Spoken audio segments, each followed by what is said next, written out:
Okay, now Little Rock going to go to a little pressure of their own. We haven't seen a ton of it tonight. Very difficult to trap Xavier Johnson. Just so fast. He's got well over 100 games under his belt in his college career. And there's that speed that you talked about, Stephen Bardo. I'm not sure there's a guard in the Big Ten that has a better burst. From flat foot to full speed, he might be the fastest in the league. Yeah, he has that extra gear. Boy, Tamar Bates jumped in the help side and then got back to his man again. That's twice in this possession. Excellent defense. Really good defensive series for Indiana there, and now Johnson content to walk it up a bit. 6.5 to go, and Indiana in control. Hoosiers with their largest lead. Johnson, a bullet down low to Race Thompson. Assist number 9. Thompson, point number 18. And I mean, showing off a little curly kneel with the handle. And throwing a wink over here at Kevin Kugler. Look at that, advancing the rock. Miller Kopp knocks down the triple. Then once again, the drag action along the baseline. Sweet dime to Race Thompson. And then yet again, finds the big fella along the baseline. X has been outstanding tonight. Just 2 turnovers in those 28 minutes played. Indiana's done an outstanding job handling the basketball. 9 total turnovers, just 3 in the second half for IU. And probably 3 or 4 of those is Jalen Hood-Schifino trying to do a little bit too much. So you take those away, and I mean, they've got great numbers in terms of assist to turnover ratio.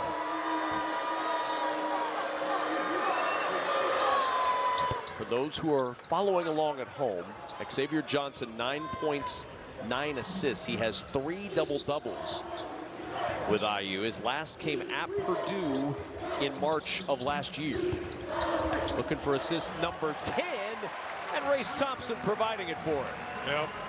He had to take a little bit off that pass because Race wasn't quite in position. He got to it and made the play. Race Thompson with 20. Long rebound, ripped down in the corner.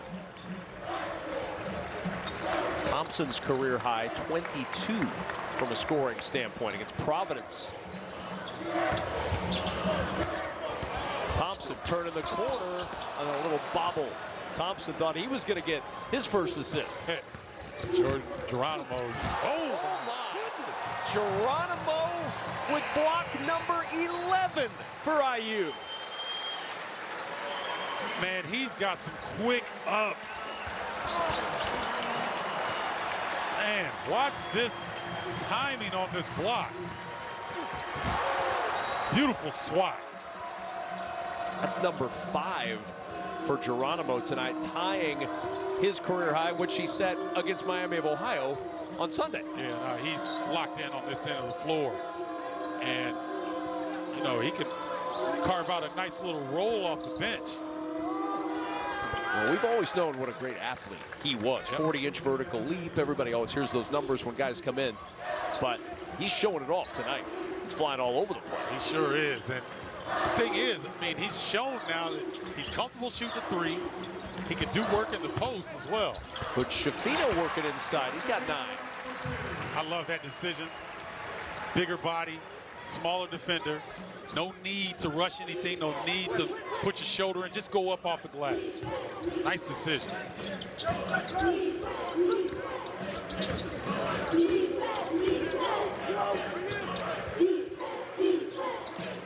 Shot clock at 10.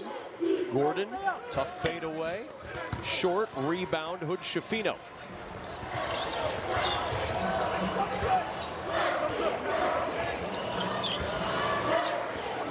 They're trying to get the same action that X was getting on that ball screen action, trying to get downhill. Off shot, and he threw it in. He's into double figures with 11. Showing you some strength. Going away from the bucket, fighting through some contact, still able to get it down. It's a tough look. 23 the lead for Indiana.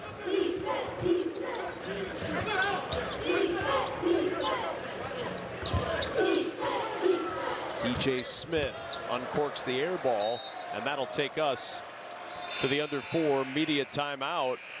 Jordan Geronimo doing a little bit of everything tonight, but especially on defense. Well, the Indiana volleyball team got a victory over the Illini tonight, and they obviously did not need Geronimo, but Jordan would have helped. That's nasty. Lift off. Woo. Ay, can't stop what you can't catch. Ay, you can't catch what you can't see. I'm so stealth, you ain't get the message.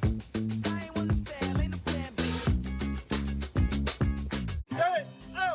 A promise is a trust not to be broken. I say your name. Whether spoken with an oath Do solemnly swear. It's your first day. You know I got your back, right?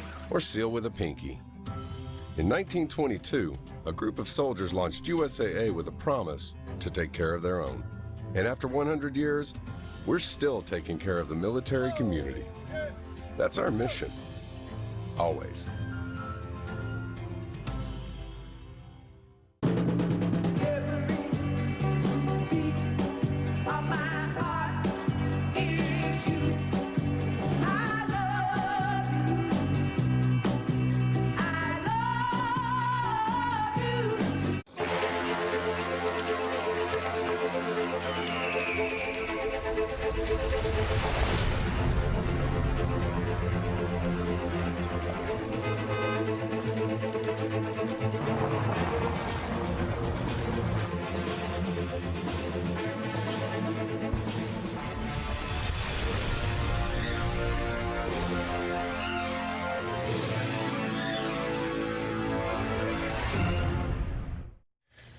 Well, Indiana's really taking control of this one. We're getting ready for the next game, which is Michigan. And what do you want to see from the Wolverines? You got to see the guards make shots. Kobe Buffkin and Jalen Llewellyn combined 4 for 36 from 3.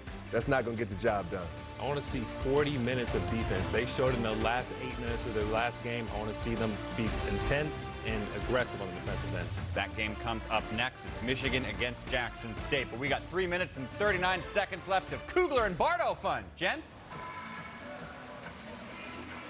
Kugler and Bardo fun. Don't try that at home. 3:39 remaining in the second half, an 84-61 lead. And consecutive 80-point games to start a season in program history. How about the 5th already for Indiana? 7 is the record set in 1969, but this is a prolific start for IU from an offensive standpoint. And Kevin, let's remember now, Trace Jackson Davis didn't play today.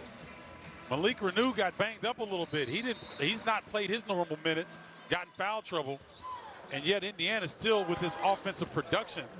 I'm telling you, it's going to be something to see when it gets to the Big Ten Conference. Yeah, no Trey Galloway today, no Anthony Leal today. A lot of different rotations for Mike Woodson's team, but very effective. Jumper a little short for C.J. Gunn. And Little Rock will bring it up the floor.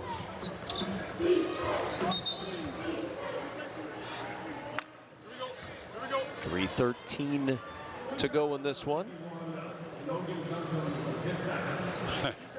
Logan doesn't like the call. He's trying to establish himself defensively in the post. But Logan Duncombe with his second. And to the line goes DeAnthony Gordon. Kind of like Logan's hair, man. I mean, like, he's got a nice little thing going there where he can put his hand in there and wrap it back. Got to look good and play good. You're right. See him, like he can get it out of his eyes and then, you know, get back to the play. Here's Banks barreling down the baseline on a blocking foul called underneath on DeAnthony Gordon, for Gordon his 4th. So I think Edwin Young, they've overruled it. Yep. So they've overruled that, changed it, and it'll be a charging call. I think that was actually the right call because he was out of control a little bit. Just lost his footing when he's trying to make the move. Mike Woodson doesn't like it, boy. Let Lewis Garrison have it. 2:45 to go. Jefferson.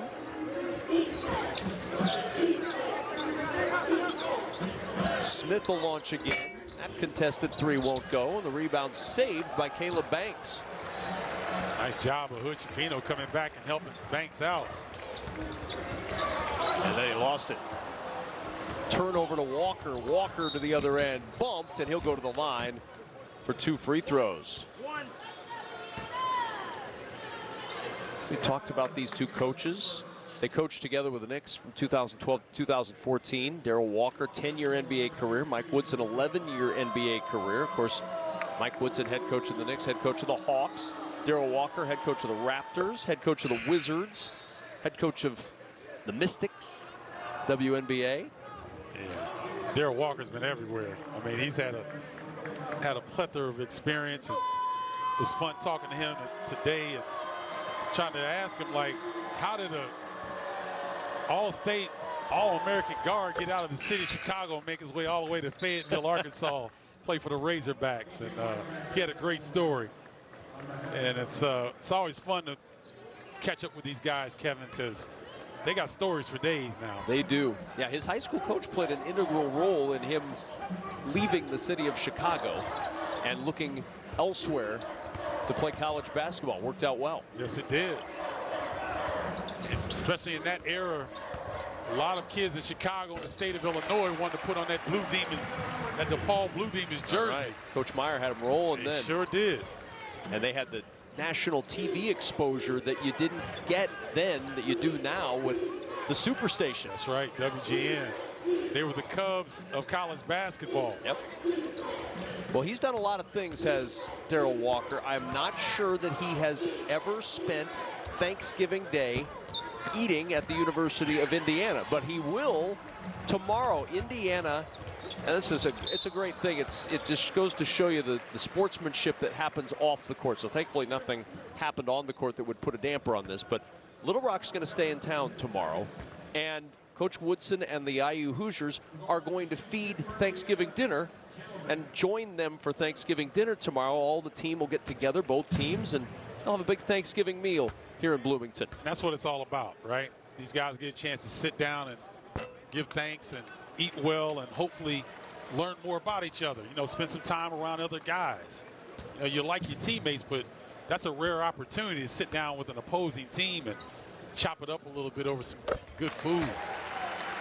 A lot to talk about. Little Rock was competitive in this for a good 30 minutes tonight. Yes, they were. Drive inside, and that ball lodged up in there. Possession arrow will favor Indiana, but a foul first. Jalen Hood-Schifino with his second. Well, it's about to ramp up for these Hoosiers. Friday, Jackson State right here on the Big Ten Network, and then North Carolina to end November. Then they go on the road to Rutgers on the Big Ten Network. Nebraska comes to town on December 7th, and then they leave conference. So you have North Carolina, you dip into conference play, and then you say, okay, Arizona, who just won the Maui Classic today in a battle with a really good team in Creighton, and then a week later, Kansas. I mean, that's a gauntlet, and that's Michigan State-esque right there in terms of that grouping of games. But hey, you know, when you have a really good team, you got to figure out where you are.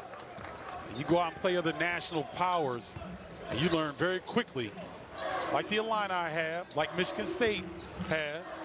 You know, you play these, and like Indiana did on the road at Xavier. So you got to challenge yourself against upper echelon competition to figure out where you are. Tom Izzo's sitting on his recliner in East Lansing right now going, wait a minute, it's a pretty aggressive schedule. You're right. I mean, that Gonzaga, Kentucky, Villanova. Yeah, that's pretty aggressive. I mean, man. All I know is Coach Woodson, you're right. He wants to see where his team is. He wants to challenge his team. And he said, look, we're not looking ahead to North Carolina as that one's out of bounds. Banks stepping on the sideline. But they're looking ahead a little bit to those games because Trace Jackson-Davis is not playing tonight with an eye on the future, and they want to make sure that he is not dinged up for a lot longer. Yeah, and I get it. I mean, you know, this guy, every time Trace gets the ball, somebody's beating on him, and it takes a toll after a while. So for him to get a break here, catch his breath, get refreshed, because that front line in North Carolina is as good as any in the country. Monty Bellion getting his first moments of the ball game. And the foul, give him a chance at a three-point play. It was a nice move down the lane, and see Trace there looking spiffy in that pinstripe. He'll go to work against an old friend, Pete Nance, when they play North Carolina in a few days. From a Northwestern Wildcat that's down there for the Tar Heels. And doing quite well, fitting in beautifully opposite Armando Bacot. It's good to see good things happen in North Carolina. You know, they've rarely had any success in college basketball. Oh. Well, Trace Jackson-Davis, you talked about it earlier, where he's climbing. Look at where he is already in the chance to move up much further as this season goes along. I think if he continues his pace scoring-wise, he could possibly get in the top 5. And that field goal percentage is probably going to stay where it is in terms of he doesn't drop much. He's a high efficiency player. Rebounds as well. So it's going to be interesting to see if he can etch his name in this program, because that's doing something. You're not kidding. Yeah, that's saying something. And he's an in-state player as well, which has an extra meaning, whether people believe that or not. It means something to be from the state and to have success wearing a Hoosiers jersey. It does in this state for sure. Yes. Final 10 seconds of this one. Caroming over to C.J. White. 3 on the shot clock. Jefferson inside. Won't go, and this one is over. And Indiana was challenged early, but they hit 9 of their last 10 shots and go on to win comfortably, 87-68. And they kept getting into the paint, Kevin, in the second half, and that opened up their offense. Did a great job of getting downhill, especially Xavier Johnson. 52 of the 87 points Indiana scored tonight came in the paint, and the Hoosiers get the win. That'll wrap it up from Bloomington. Coming up next, Michigan hosts Jackson State. For Stephen Bardo and our entire crew, I'm Kevin Kugler saying happy Thanksgiving, everybody. For now, we'll send it to our Chicago studios for a Big Ten game break.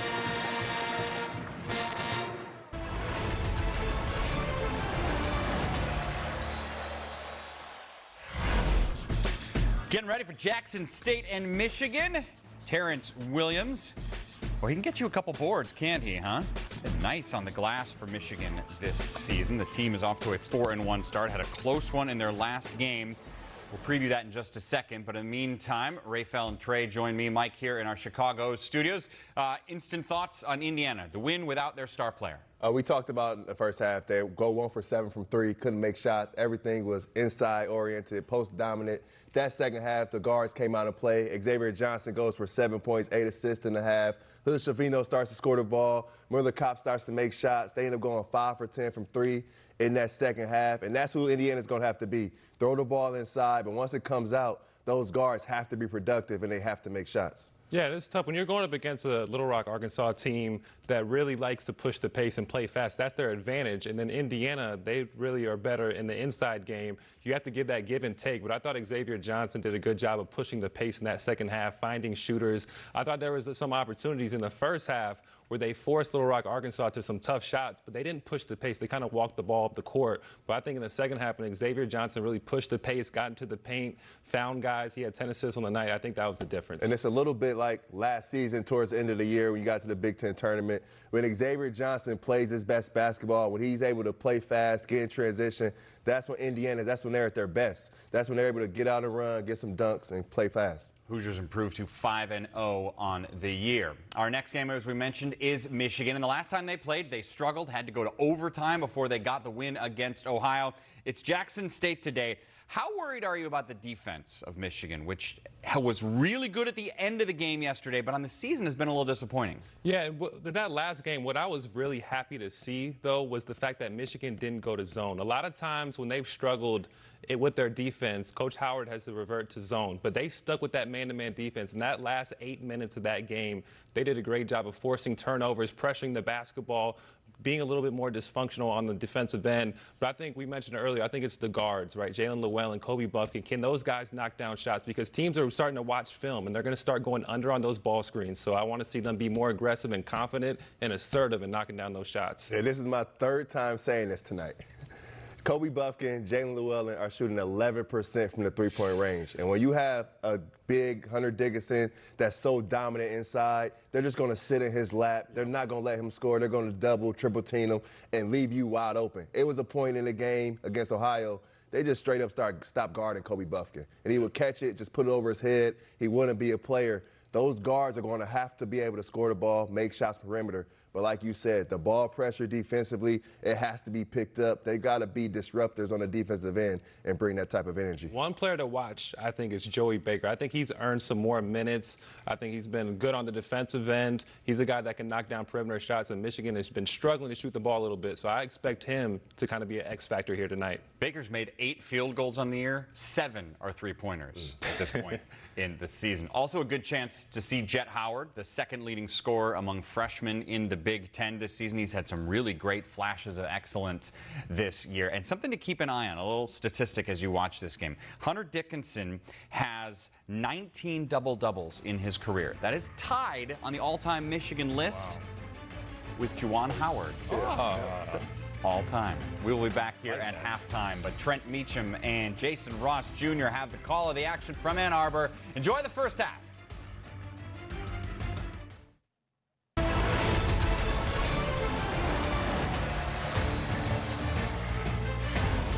Second of a pre-Thanksgiving hoops doubleheader on Big Ten Network. Michigan hosts Jackson State from Chrysler Center. Jason Ross Jr., Trent Meacham with you. Trent, my friend, the Michigan theme of Hunter Dickinson and Jet Howard playing well has continued, but what you're looking for tonight is improved guard play.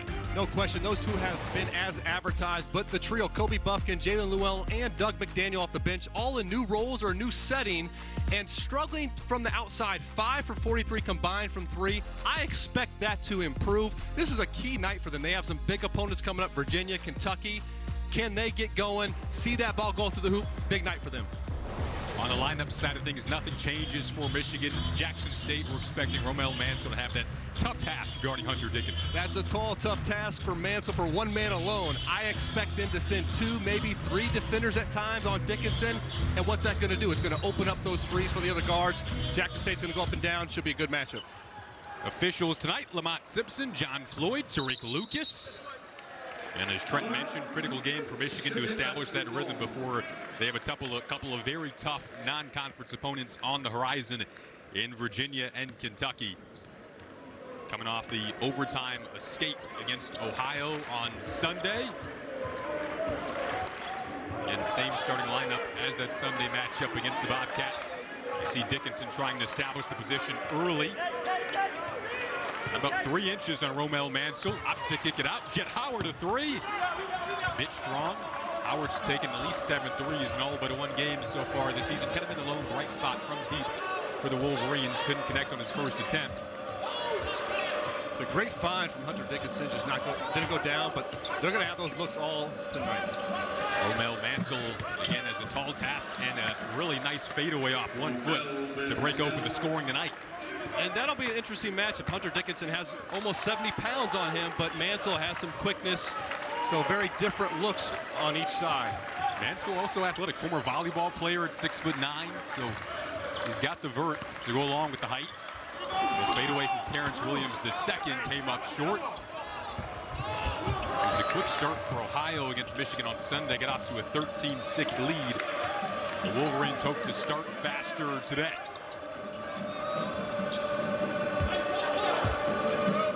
The 5'8" point guard Chase Adams, Chicago native, excited to play on a Big Ten stage tonight.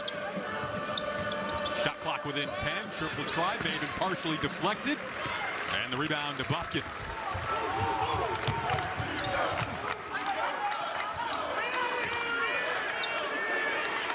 Feed Dickinson again, coming off 24 points and 14 boards on Sunday, draws the foul. Here's a look at Juwan Howard and his 4th season on the Michigan sideline. Again, they know what they have coming up. And establishing that consistency and rhythm and chemistry, easier said than done. Very important to get that down tonight. Confidence, rhythm, that's what this game is about. They're still searching for that, but they have some talented pieces.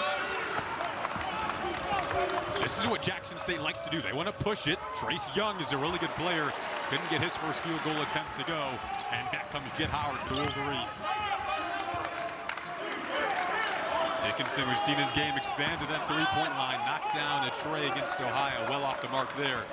And it looks like they're giving him that now. Hunter can make those shots. He made 2 the last game, but I would expect Jackson State to continue laying off until he proves he can knock one down tonight.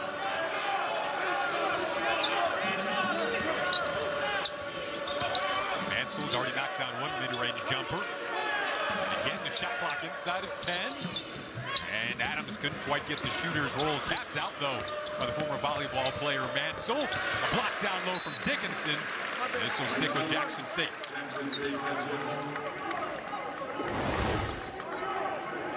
See Hunter Dickinson on the help, using his length, not jumping.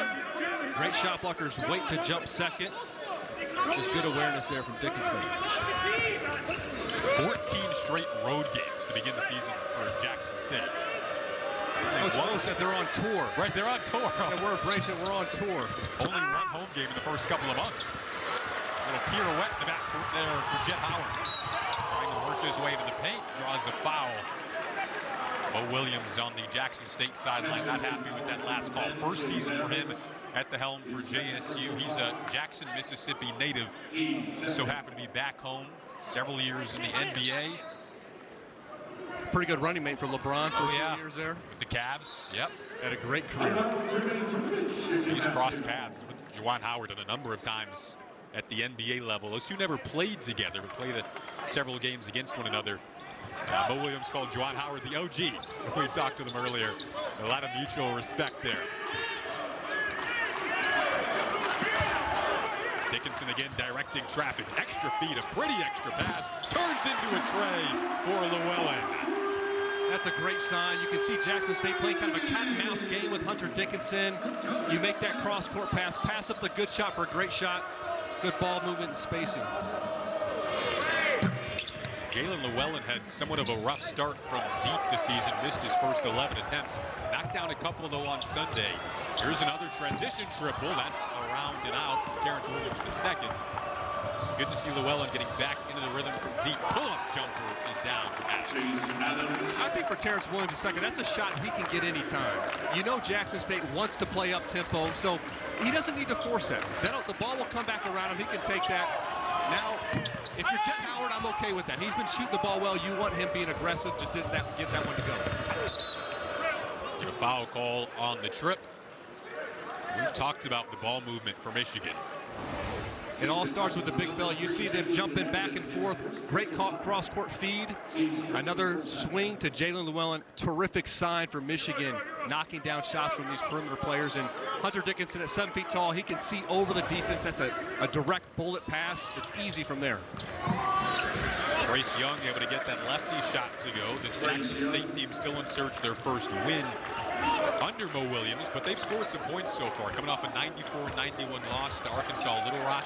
Knocked down 13 threes in that game. And they want to keep Michigan on the perimeter as much as they can on this end of the floor. Here's a three from Llewellyn, looking for his second, couldn't get the roll. Young had to save that. Back comes Gabe Watson and the Christmas sneakers, getting in the holiday spirit early. I like it. Red shoe on one foot, green on the other. Here he is, pulls up for three. And we saw them go under the ball screen of Jalen Llewellyn that last possession. They're going to do that until they can prove they can knock down shots.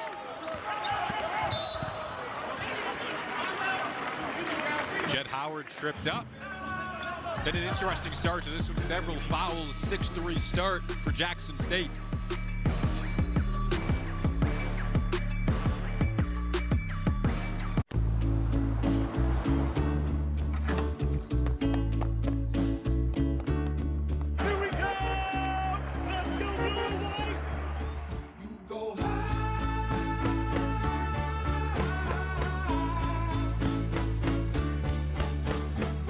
Marathon has the fuel to keep your engine running at peak performance, because you never know where life is going to take you.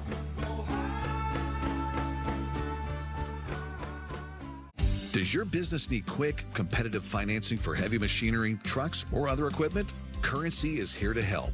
Whether you're financing construction equipment, farm equipment, trucks, trailers, or any other big-ticket item, Currency will automatically find the best rates. Currency facilitates loans for up to $500,000 with repayment terms up to 72 months. It's fast, easy, and free to use. Visit GoCurrency.com and apply today. A promise is a trust not to be broken.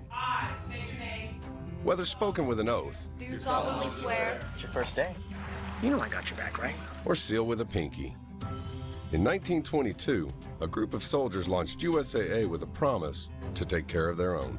And after 100 years, we're still taking care of the military community. That's our mission.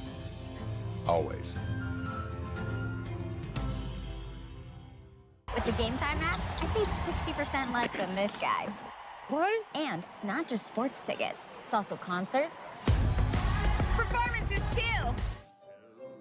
Oh, come on! Download Game Time. Last-minute tickets, lowest price, guaranteed. On Patrol Live is the most watched show on cable, Friday and Saturday nights. On the ground. See what everyone is talking about. Welcome to On Patrol Live. We got more than 50 cameras across the country following law enforcement in real time. Anything can happen. We're here, as we are every Friday and Saturday night. This is On Patrol Live. On Reels, channel 299.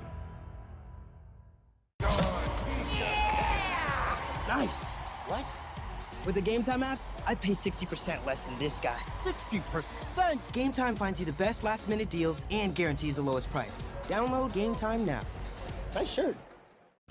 Welcome back to Chrysler Center. Well, NBA caliber coaches on both sides. Mo Williams and Juwan Howard, both lengthy careers in the league. And as you mentioned, Trent, both guys who know how to win at the highest levels. What more do you want? I mean, they had the longevity of their careers in the NBA, won NBA championships. So if they say something, if I'm a player, I'm listening, right? Because they've seen the very best do it. They've seen how to win at the highest level. They've played with some of the greats in the game.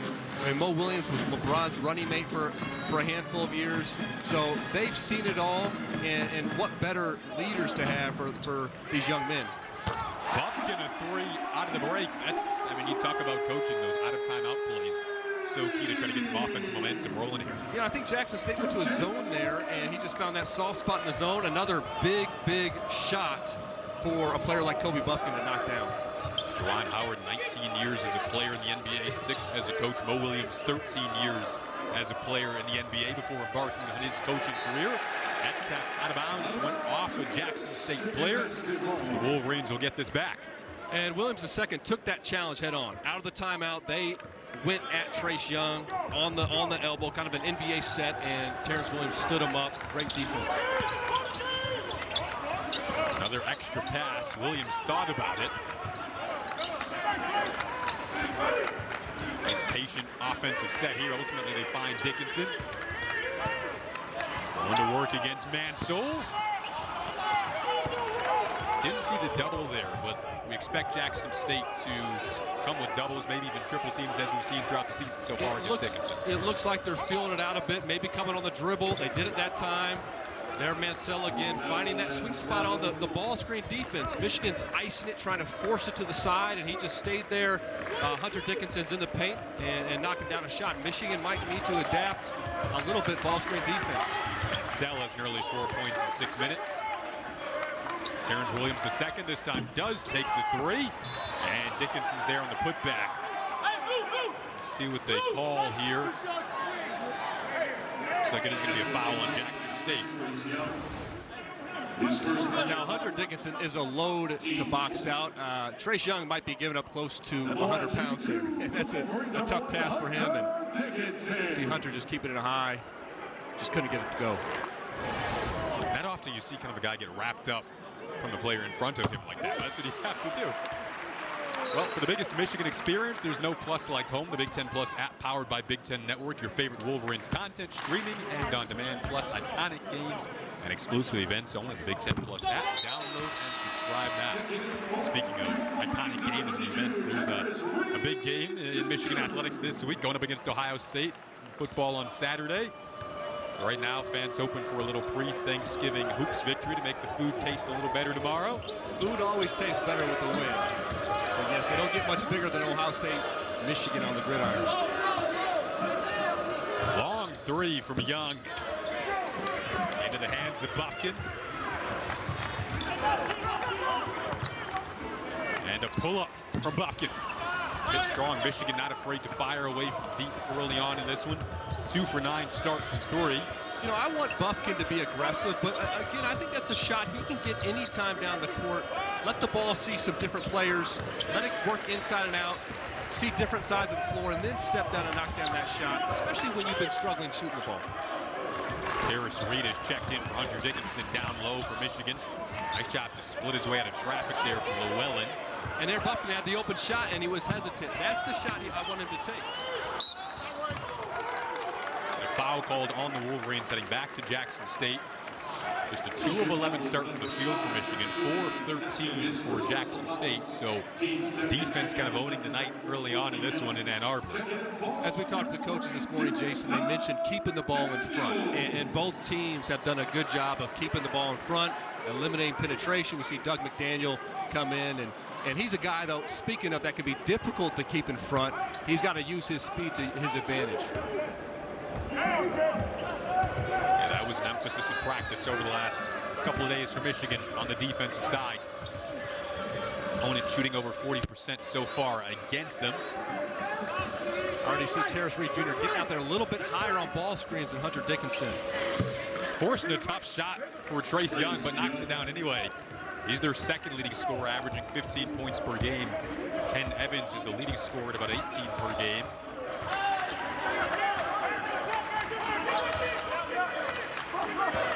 Seen Bufkin's aggressiveness early on.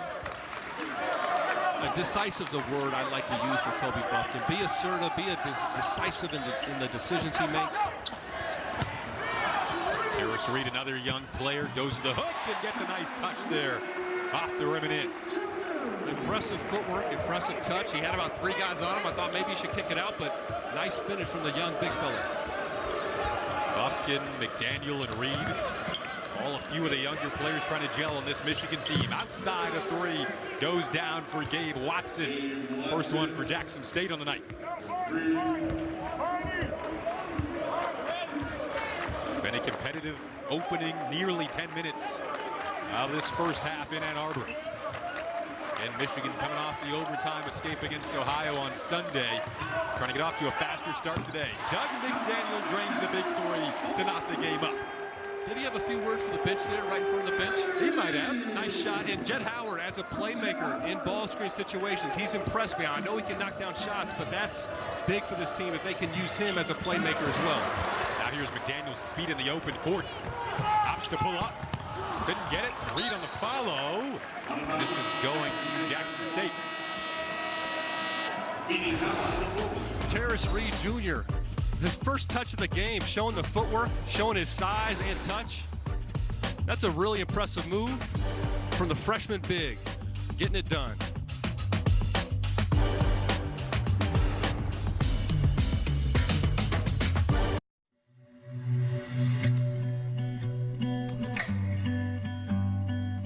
You said close your eyes, don't look down.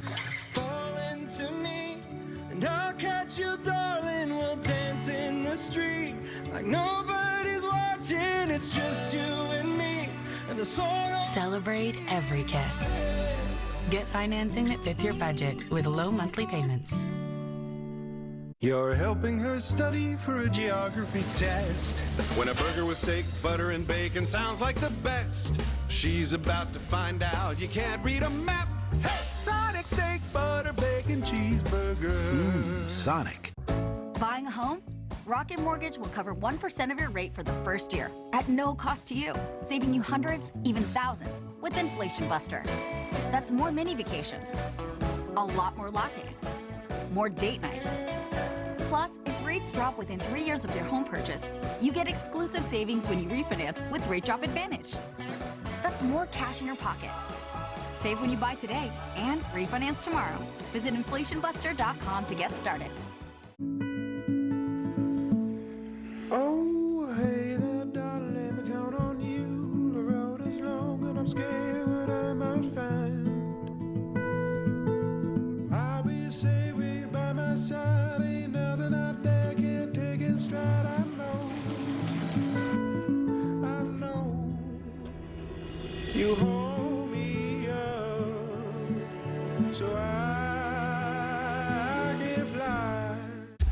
Buckeyes look to clinch the West Division title. Touchdown, Iowa! When they square off with the Huskers. Big Ten football, presented by Currency. Friday at 4 Eastern on Big Ten Network.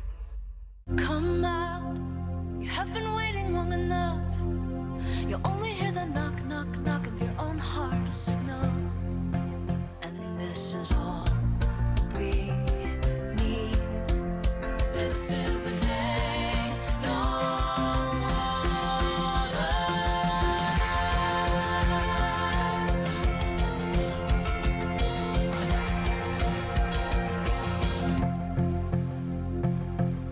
for you. So, I mean, it was really just X playing, and he made the plays. So.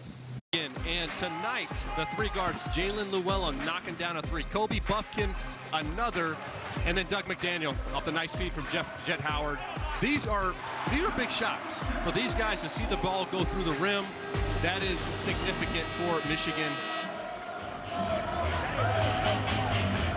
You see here through the first 5 games, and you know, we've already made 3 from these 3 players. They only had 5 coming in through 5 games. So if they can knock down shots, what that does is it opens up the court for Hunter Dickinson to go to work inside, for Jet Howard and others to slash the bucket. It's a difficult game when you're not making shots, so that's a great sign for Michigan. We talked with their assistant coach, Sadie Washington, earlier today about what in particular, you look at Doug McDaniel and Kobe Buffkin are learning so far, still as young players, and mentioned Buffkin last season had the privilege of watching Eli Brooks and studying his game. And for McDaniel, if you're a point guard at this level, you're probably pretty good, but it's about adapting to the two-way part of the game as well and playing both ends. So it's kind of an everyday maturation process, but as you talked about, the tough matchups are on the horizon where you don't have much time to learn against Virginia and Kentucky, and then conference games after that. It's getting real, and you know, all these teams have guys that can play. Michigan saw that on Sunday against Ohio that took them down to the wire. That game could have gone either direction. Again, Jackson State, they have some players. Ken Evans Jr. at the line, averaging 18 a game. He can play. So every night out is really important, especially for these young guys. They're all in new roles, whether it's Doug McDaniel going from high school to college ball. Kobe Buffkin played 10 minutes a game last year, now 30 minutes a game. Jalen Llewellyn in a new system. These are big games for these guys. A few substitutions on the Michigan side. Jace Howard is now checked in. And we talked during the break. You'd like to see a bit more pace out of this Michigan offense? Yeah, and you referenced Eli Brooks. I thought he was a guy that he got their offense humming with how quickly he cut and moved. And I would like to see them play with a little bit more pace and push the ball off the floor. Doesn't mean you have to shoot early, and reversing that ball. Get player movement, get body movement. They're going to get better looks as they do that.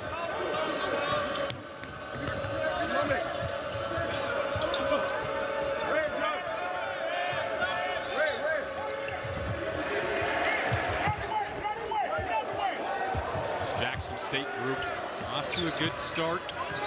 And we get an out-of-bounds call on the sideline. This will go back to Michigan. Nearly halfway through now this opening half. Wolverines 4-15 in the field to begin this one.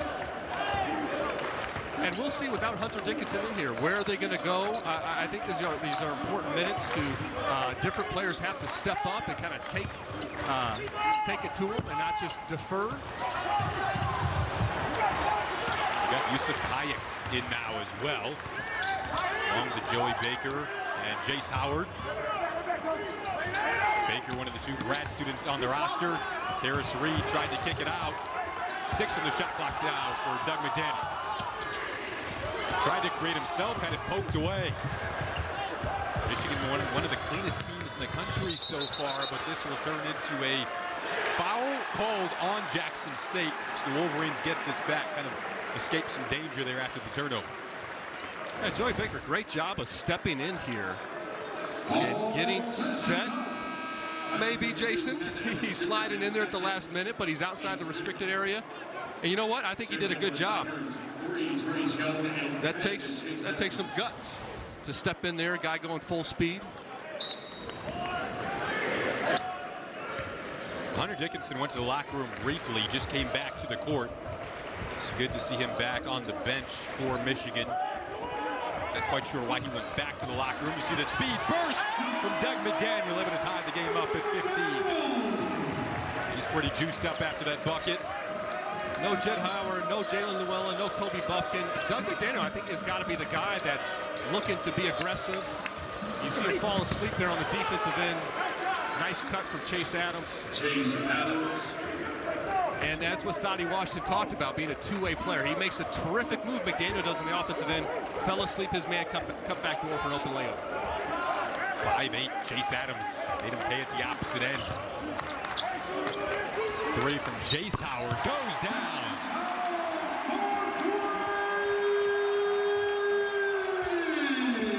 It's one of the things Jace Howard can bring you off the bench, the high energy, shooting every now and then. Strong defense.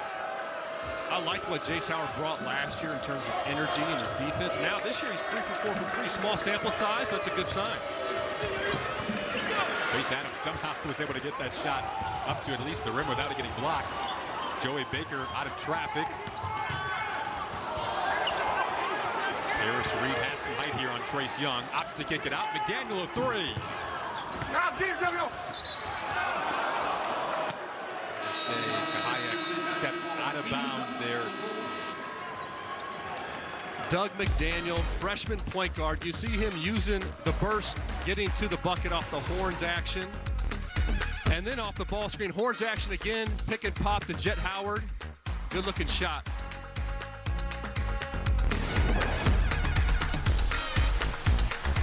Let's dive in. What about your back? It's fine! Advil Dual Action fights pain 2 ways. Advil targets pain at the source. Acetaminophen blocks pain signals. Advil Dual Action. Have yourself a merry little Christmas. Let your heart be light. From now on, our trouble will be out of sight.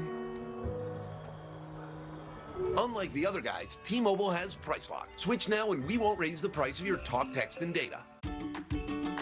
We answered some questions on Angie. Contractors pop up on your screen. You can read other people's experiences. To me, Angie is a time saver. I scheduled it right then and there. Get started at Angie.com today.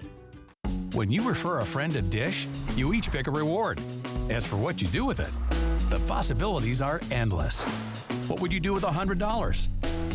Pad your savings or do some online shopping? How about 20 free movie rentals? A weekly family night? A movie marathon?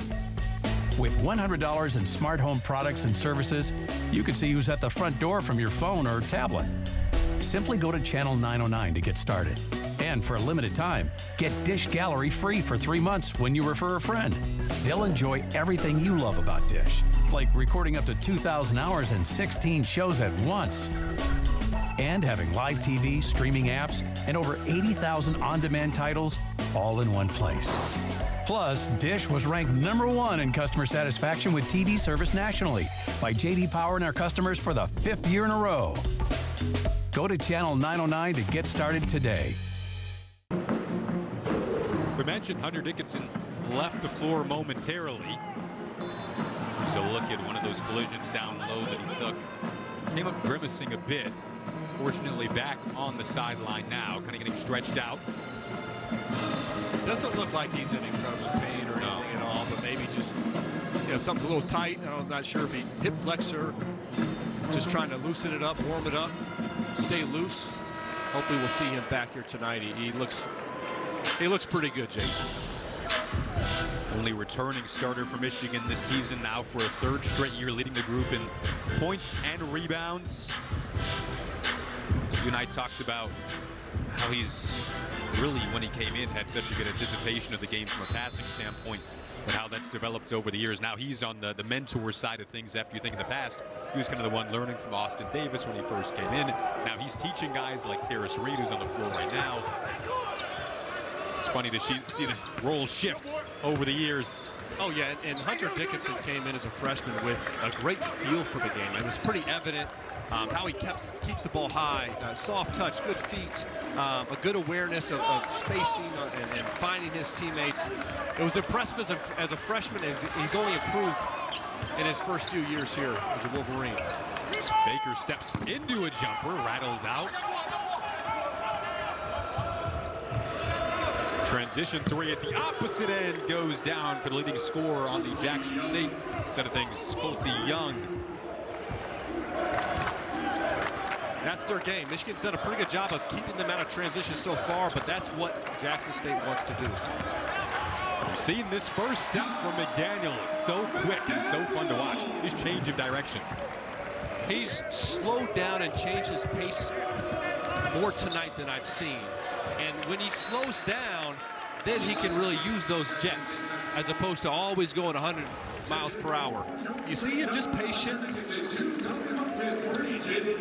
And it's an easy game when you take your time and you know you can use your quickness. He let that backside open up the post area and saw the opening, and he's tough to contain when there's an open lane. 2 of the first 4 Michigan wins have come by 5 points or less. In another tight battle tonight, that jumper goes down and Jackson State retakes the lead. And you can see the pace that they play with and the aggressiveness. Jackson State scored 91 points in their 94-91 loss to Arkansas Little Rock. We've seen their tempo early on. Yeah, Coach Mo talked about wanting to get up and down. Chase Adams at 5'8", it's tough to keep out of the paint. Good feed, and that's a not bad defense from Buffkin. Good shot from Gabe Watson. Is that kind of what you want to see the Michigan guards do a bit more, get into the paint like that? And as you mentioned, of course, and we've seen Doug McDaniel do that, but I like to see Kobe Buffkin and Jalen Llewellyn with some assertiveness. Now Jackson State going to a zone here. Sometimes that forces players to be even more hesitant, but there you see Kobe Buffkin right on cue, being assertive with his play, making purposeful dribbles. And I thought that was fantastic, finding Hunter Dickinson, but he took the action, he took it to them and made a good play. I like it. Assertive is the word, not aggressive, but assertive. As Young's 3 rattles around and out. Dickinson knocked down the jumper on the last Michigan possession. Good to see him back on the floor, knocking down a shot. And Jackson State wants to keep Michigan on the perimeter as much as possible. Fade away from Terrence Williams, the second, drops down. It's a veteran move there, using his size, taking his time, creating that contact, and getting the space for that fadeaway. Season high 36 minutes for Terrence Williams in that game against Ohio. And he gets the ball thrown off his knee there. Heady play from the veteran transfer, Trace Young. Terrence Williams going off the bounce here, and you see him using his size, his strength. Slight fadeaway. Kind of that Dirk Nowitzki, what he perfected off one leg. It's a nice shot. You could tell he's worked on that. And it's all about creating that space with his strength. Well, Friday, the Hawkeyes look to lock up the West Division title when they battle the Huskers. Big Ten football presented by Currency, Friday at 4 Eastern on Big Ten Network and the Fox Sports app. Big weekend of football coming up. Mentioned Michigan, Ohio State on Saturday. There are multiple football games in our air on Saturday as well. This Michigan group up 2, a little over 5 to go in the opening half. Juwan Howard's team looking for win number 5 on the young season.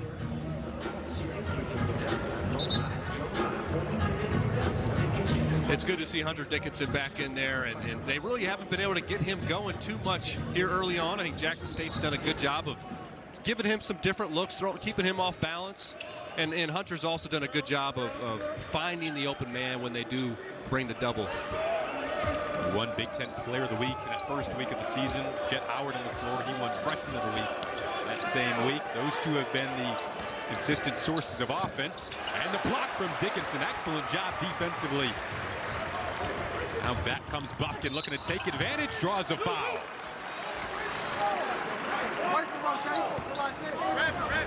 Romel Mansell using his quickness, but Dickinson, great timing. Staying away from the body, terrific timing there, and then they're off to the races. Kobe Buffkin, good job attacking the basket in transition, initiating the contact as a guard or as a dribble. And when you're driving, if you initiate that contact, more often than not, you're going to draw a foul. Brings Buffkin to the line. Averaging 9 points per game so far in the season, shooting over 50% inside of the arc. That's where he's made his money so far. You see a larger role this season, and naturally the numbers have followed that up.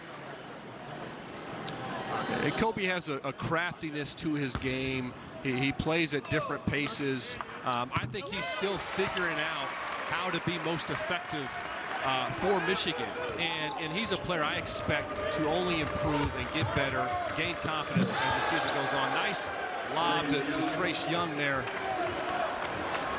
As Michigan came out in that press, he just got loose on the backside. You got to be aware, not let someone get behind you. But good read from Jackson State. A couple of times you've seen that now. Jackson State kind of quickly goes the other way after a make. Jet Howard extra pass.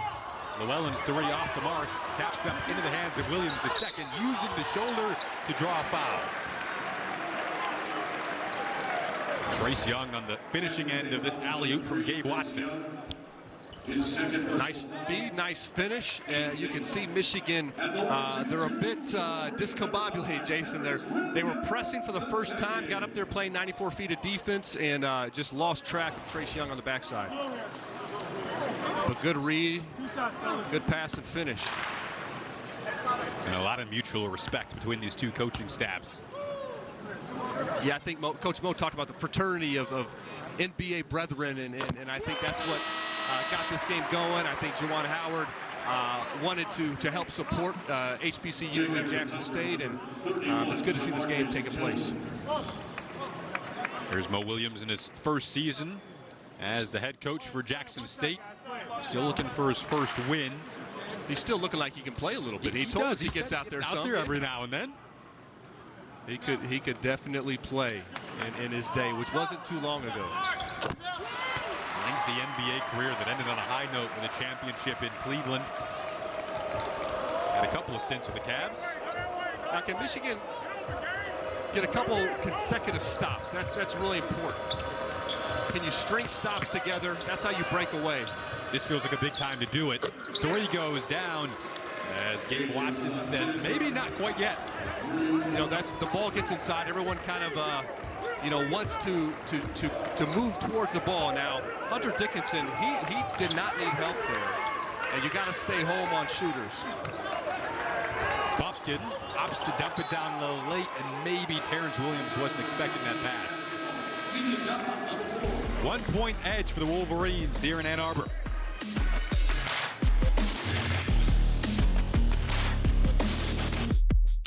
Auto Owners insures your car, because sometimes something from out of left field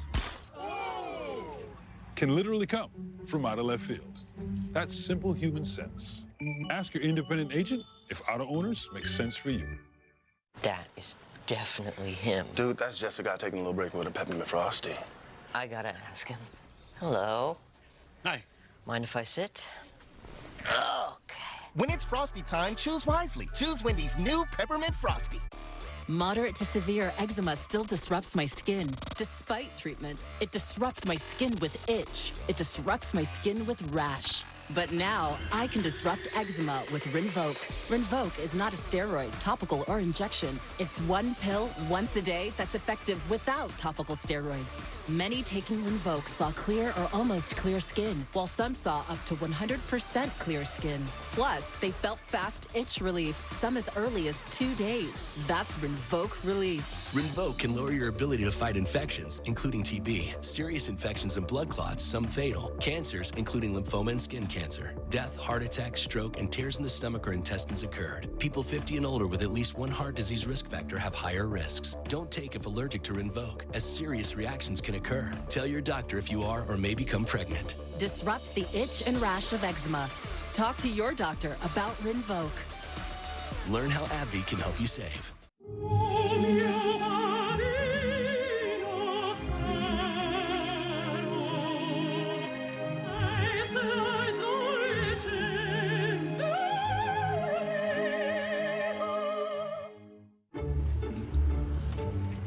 not just another policyholder to us.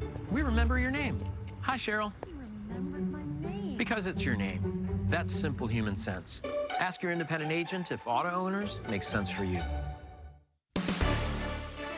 Well, Friday's a big one on our air. The Badgers can clinch the Big Ten title in a huge showdown with the Huskers. And then Saturday, it's a primetime doubleheader featuring Wisconsin, Ohio State, and Minnesota going up against Nebraska. Women's volleyball powered by Unleaded 88 this weekend on Big Ten Network and the Fox Sports app. Plenty of fun stuff for you this weekend. There's Kobe Buffkin to kind of continue our NBA theme, Trent. He was named after Kobe Bryant, and his brother Isaiah was named after former NBA guard Isaiah Thomas. So you got the NBA ties all around there. A lot of NBA ties tonight. Kobe Buffkin, after the late, great Kobe Bryant. I like his game. I like Kobe Buffkin's game. And, you know, a cerebral player. Now we see Michigan open up in a 2-3 zone. I don't think they've played too much zone this season, but I like seeing this because you keep Hunter Dickinson in the paint where he's most effective on defense. Is that going to keep Jackson State on the perimeter as well? You would hope so, but you got to get out there to shooters. They've been knocking down the threes over the last few minutes. 3 of them have gone down so far in this opening half. Jackson State just not going away. Kick out. Buffkin wants a 3 of his own. Instead, the board goes to Jamarcus Jones, who's in for the first time on the Jackson State side. Their guards have done a really nice job of penetrating and kicking.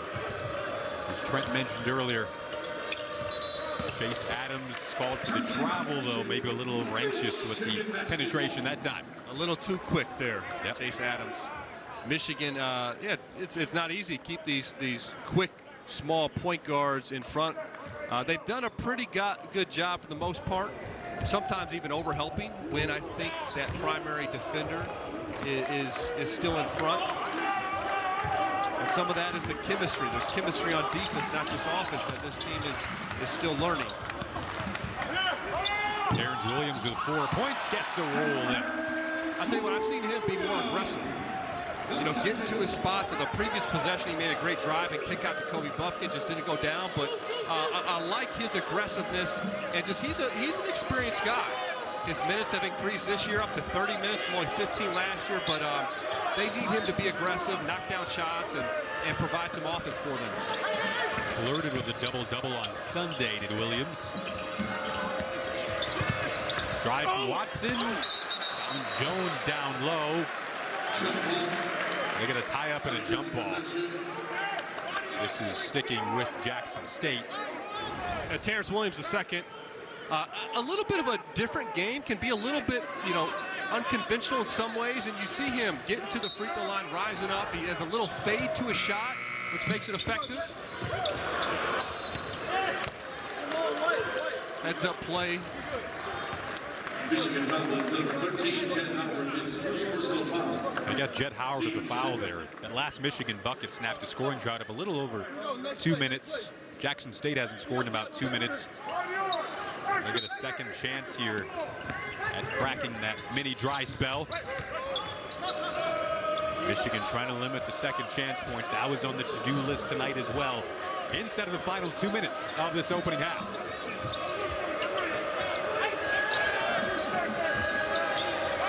Mansell couldn't find the initial look down low. Chase Adams kicks it out. Long 3. Around and out. Hunter Dickinson the rebound. Michigan trying to end the half on a high note. Jet Howard splitting through traffic.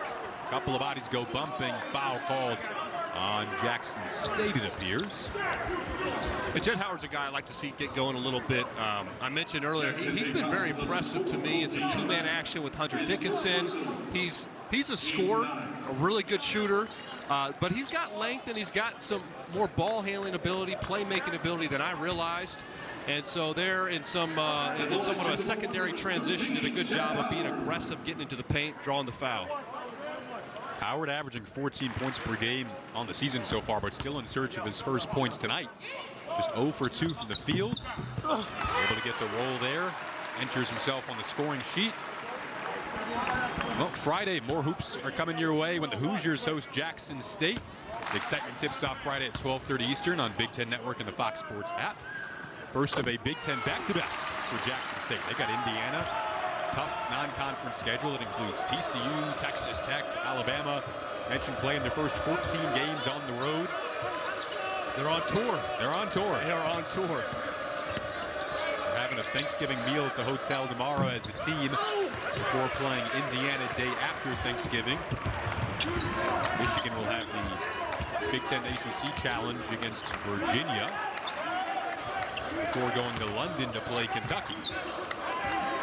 You see Jackson State going under these ball screens and handoffs.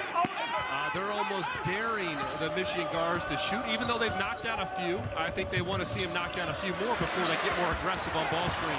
Nice tap away from Buffkin. 3-on-1 for the Wolverines, and Buffkin takes it himself.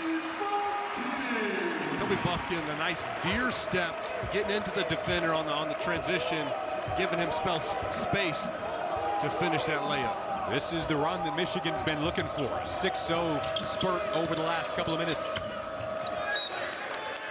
Chase Adams turned it over. Hunter Dickinson, great job there on the ball screen defense, kind of taking up space, being big, but also not overcommitting.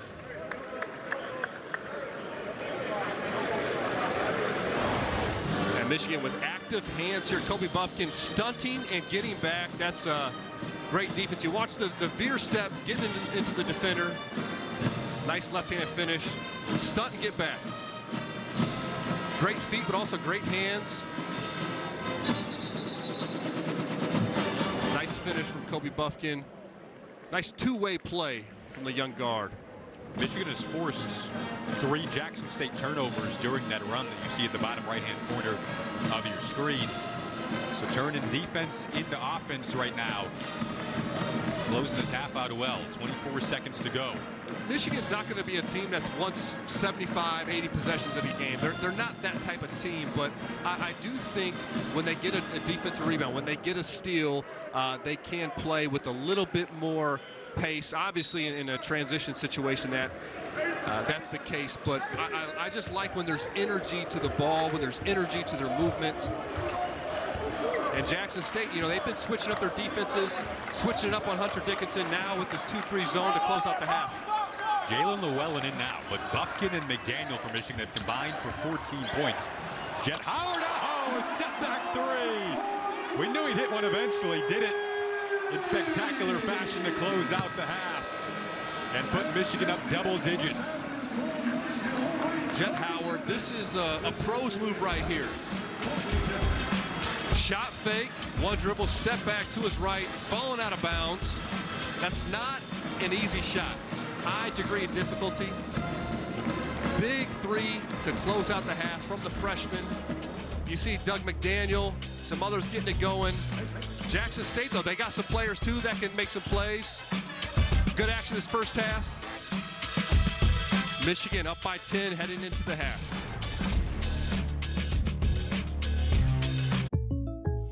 Jake from State Farm. I really want that personal price plan, so I'll admit it. I'm a bath bomb guy. Dude, you do not need to get that personal. The State Farm Personal Price Plan simply helps you create an affordable price just for you. For real? Who's ready for their jazz bath? No? Who is that guy? Jazz bath? Call or click to get a quote today. Like a good neighbor, State Farm is there. You hear that? Whoa. This cheesesteak is so freshly grilled, you can still hear it sizzling. Listen. The sizzling, the chopping, the spatula. I can hear it too. Me too. Actually, it's the Cheesesteak? grill. Grill right in front of you. It's a Jersey Mike's thing. A sub above. Discover Card could reduce the number of unwanted calls and emails. Introducing Discover Online Privacy Protection. Discover will help remove your personal data from 10 popular people search websites. Online Privacy Protection. Free from Discover.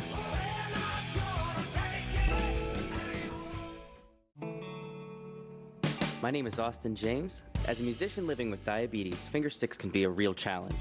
That's why I use the Freestyle Libre 2 system. With a painless 1-second scan, I know my glucose numbers without finger sticks. Now I'm managing my diabetes better, and I've lowered my A1C from 8.2 to 6.7. Take the mystery out of managing your diabetes and lower your A1C. Now you know. Try it for free at freestylelibre.us. Ah, humbug. Happy holidays, Mr. Scrooge. I can barely get reception outside the old town center. You need a better network. 'Tis the season to switch to Verizon. Tis? Tis. You get a free 5G phone when you do. Free phone? Plus, Verizon gives you another great gift. A tablet, a smartwatch, earbuds. Well, the more gifts, the merrier. For me. Oh, Scrooge. Only Verizon gives you a free 5G phone and another gift, like a tablet, smartwatch, and earbuds, all on us. Wow. Switch now to the network America relies on. Verizon.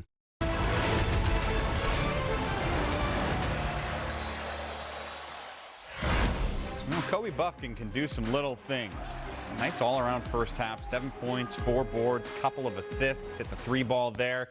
His team is up by 10. Glad to have you with us on this Thanksgiving Eve. Trey Demps, Rafael Davis, and Mike Hall here with you. Boy, the last 3 minutes changed the entire feel about what we're going to talk about. It was a 1-point game with 3 minutes left. Then Michigan scores the last 9 points unanswered. And they started to let their defense be their best offense. They found a way to steal some points. And I think that's what this Michigan team's going to have to do. They're going to have to find a way, like to play at the end of the half. Kobe Buffkin gets a steal, gets out on the break, and gets in transition.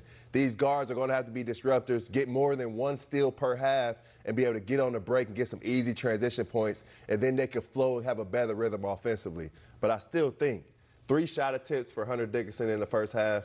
That's nowhere near to as much as he should get per half. I think it should be around 15, 16 before the game is over. Well, I think the reason why that is part of what Mo Williams did, right? They went under on pretty much every single ball screen that the 3 guards had. And then I thought Doug McDaniel did a good job of not just settling for a jump shot and getting into the paint a little bit, finding guys. I thought that really got the offense going. But then I think on the defensive end, you gotta be able to feel, like if you're Michigan, they have to be able to feel you on the defensive end. They got to be more physical on the glass right now. It's 19-17 Michigan, but for an undersized Jackson State team, I think you have to do a better job on the glass and be more physical to start this half. Jackson State is just way too comfortable right now. They're just getting any shot they want, anytime they want, driving the basketball, just feeling too good about themselves. You talked about only 3 shot attempts in the first half for Hunter Dickinson. Only 3 for Jet Howard, too. Those are 2 of your most important scorers, and they've combined for only 6 field goal attempts in 20 minutes of action. Wow, there's a bunch of basketball happening right now. We're going to update you on the Indiana game that came to a close earlier on our air and a 1-point Wisconsin matchup from earlier.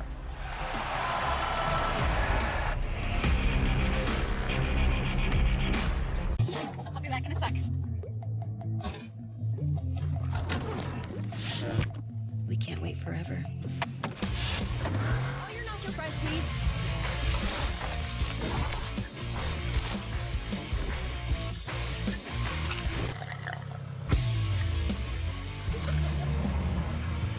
Can't be mad. We got you nacho fries. Made with Mexican spices. Made for nacho cheese sauce. Only at Taco Bell.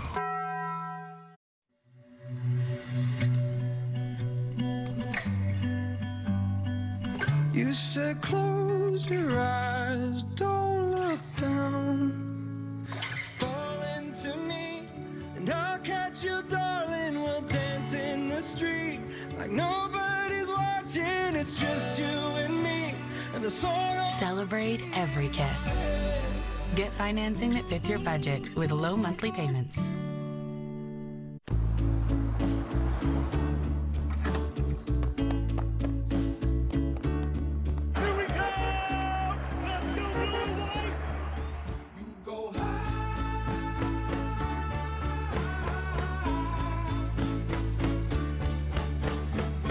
Marathon has the fuel to keep your engine running at peak performance, because you never know where life is going to take you.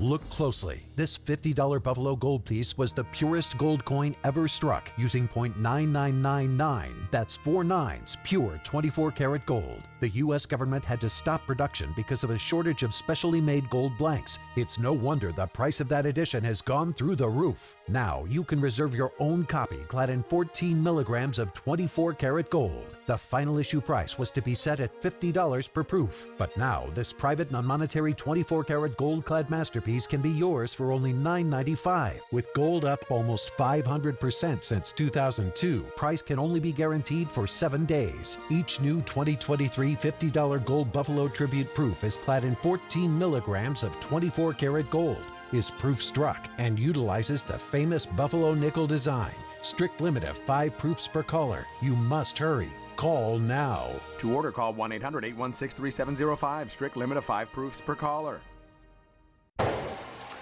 Earlier today, Ohio State played Texas Tech, and this was the Justice Suing game.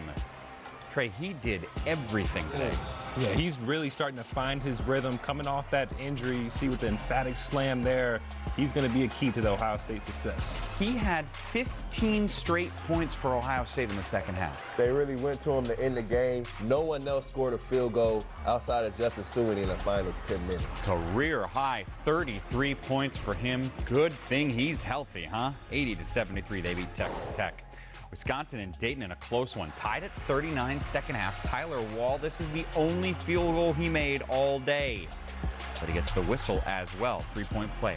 7 seconds left. Dayton down 1. Max Klesmit, you're new to the team. Get a big block, would you? Give me that! Dayton still has it, however. 2 seconds left. This shot. Another good defense possession. Came through the screen. Badgers win by 1. Still undefeated, 4-0. Earlier on our air, Indiana taking on Little Rock without Trace Jackson Davis, out for precautionary reasons. Boy, Race Thompson, by the way, is putting one big highlight in every game he plays. Ooh, hanging on rims. Landing was a little awkward, but you know, we're not grading it once the ball goes through the hoop. That's all that matters. Jordan Geronimo, see, that's how you land. You smack the ball. That's what you do. You ever do that? Nope. Never? You never did that? Couldn't jump that high. That 3 ball's fun, and so is the win. We've done that, though, before. Yeah. We hit the 3 ball. At IU, too. Hey, Northwestern and Auburn. Trey hasn't been watching this. Boo Booey trying to split defenders. No. Loses the ball, gets it back off the glass. That's the lead down to 6. Auburn hits a 3, and Northwestern's down 9. Robbie Barron. Offensive putback. He's probably been the biggest surprise in the Big Ten this year. Ooh, that's bold. Surprise. Chase Audige. Look at that move. Close to 3 seconds. High scoring game. 19 all at halftime. It's not high scoring. Not at all. Doug McD has 7. His team's up by 10. As I sat there taking out zombies with my best friend, I thought, isn't it great that T-Mobile's network is powerful enough to bring high-speed home internet across the country? Pay attention! A zombie's eating my brain! And I thought about the great deal I was getting. T-Mobile home internet is just $50 a month. Focus! Just $50 a month. No price hikes, no monthly fees. T-Mobile home internet. Pizza. The network that powers your phone now powers your home internet. That is definitely him. Dude, that's just a guy taking a little break with a peppermint frosty. I gotta ask him. Hello. Hi. Mind if I sit? Okay. When it's Frosty time, choose wisely. Choose Wendy's new Peppermint Frosty. Buying a home? Rocket Mortgage will cover 1% of your rate for the first year at no cost to you, saving you hundreds, even thousands with Inflation Buster. That's more mini vacations, a lot more lattes, more date nights. Plus, if rates drop within 3 years of your home purchase, you get exclusive savings when you refinance with Rate Drop Advantage. That's more cash in your pocket. Save when you buy today and refinance tomorrow. Visit inflationbuster.com to get started. Angie's List is losing the list. From now on, it's just Angie. So what happens to all the people that needed the list? Oh yeah, everything still works. We just made it better. We even let you book services instantly now. Start your home project at Angie.com. Do you listen to the TV on high volume or have trouble hearing conversations? Then you would benefit from hearing aids. Don't waste thousands on expensive hearing aids when you can get Nano's revolutionary technology for just $297. Don't be fooled by higher-priced hearing aids. The CIC Recharge is a true hearing aid, not an amplifier. With rechargeable technology many customers say is superior to more expensive models. Call now and get not one, but 2 Nano hearing aids for just $297. Plus, we'll add a portable charging case and ship your order absolutely free. The CIC Recharge has a tiny in-the-ear canal design that is nearly invisible. Why keep missing out on important conversations or waste thousands of dollars? Call and get 2 CIC Recharge hearing aids for only $297 and free shipping. 800-712-9690. Again, that's 800-712-9690.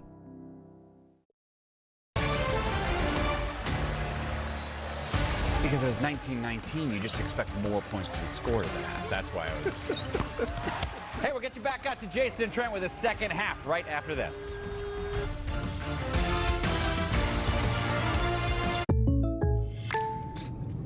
Hey, Jake from State Farm. I want that personal price plan. So how's this for personal?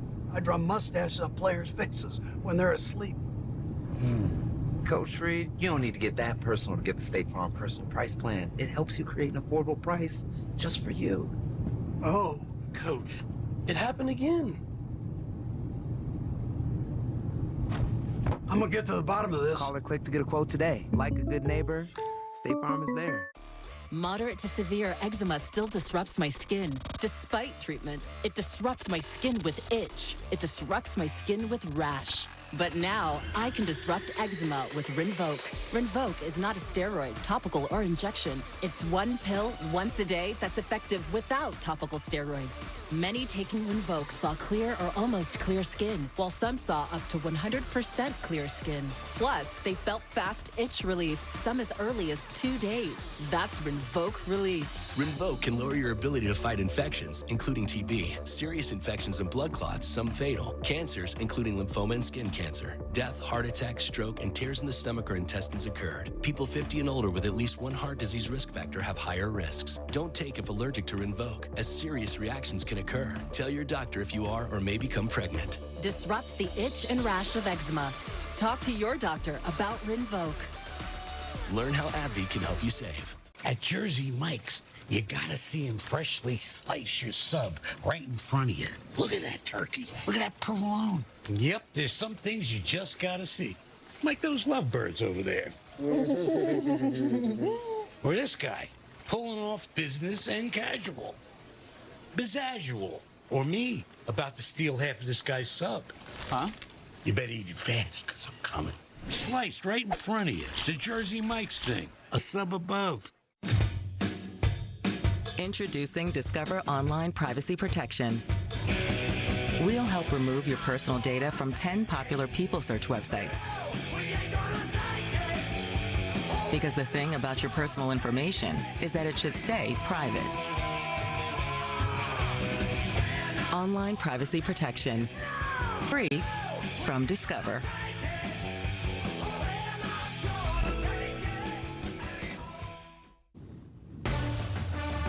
Basketball on the Big Ten Network is brought to you by State Farm. Like a good neighbor, State Farm is there.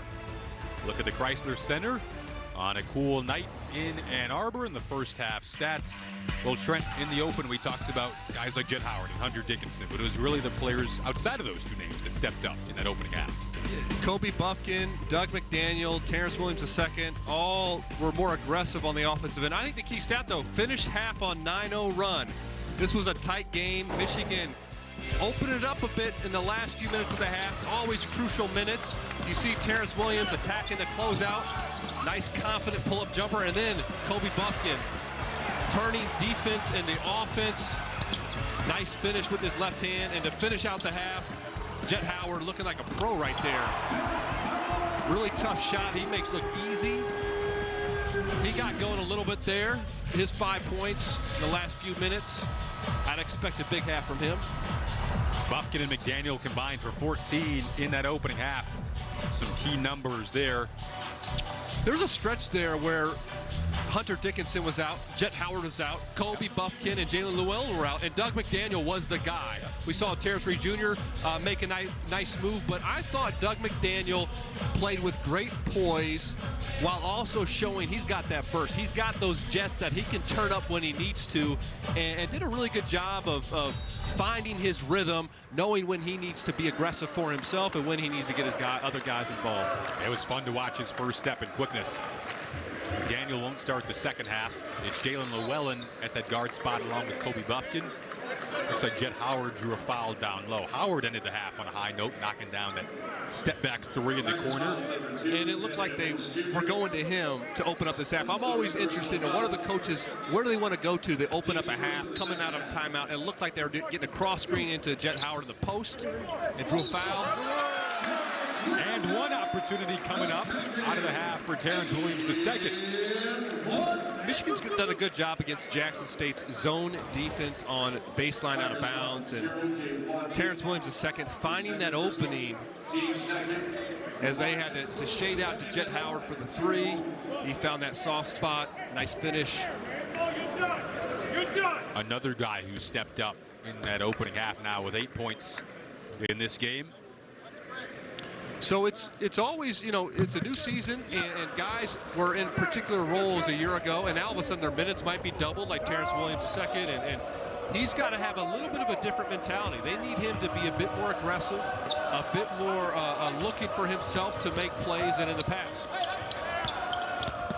Mansell working against Dickinson. An initial D from Dickinson, his second block of the game. I think Coach Mo got teed up there. Yep. Maybe wanted a foul on post battle down low. I thought this was fantastic defense from Hunter Dickinson, staying on the ground, staying vertical, using his length. It was a nice defensive possession. Kobe Buffkin was terrific on the stunt to kind of throw Mansell off balance when he thought he may have an open look. A team effort getting the stop on that possession.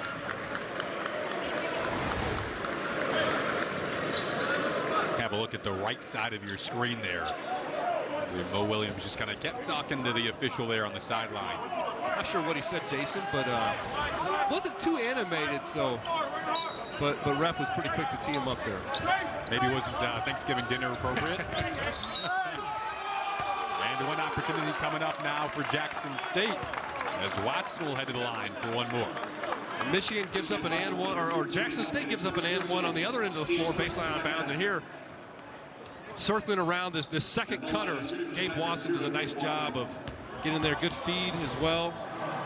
Those are the plays that drive coaches crazy. They went over the opponent's plays probably this morning and shoot around, and to give up layups is the exact opposite of what you're going for there.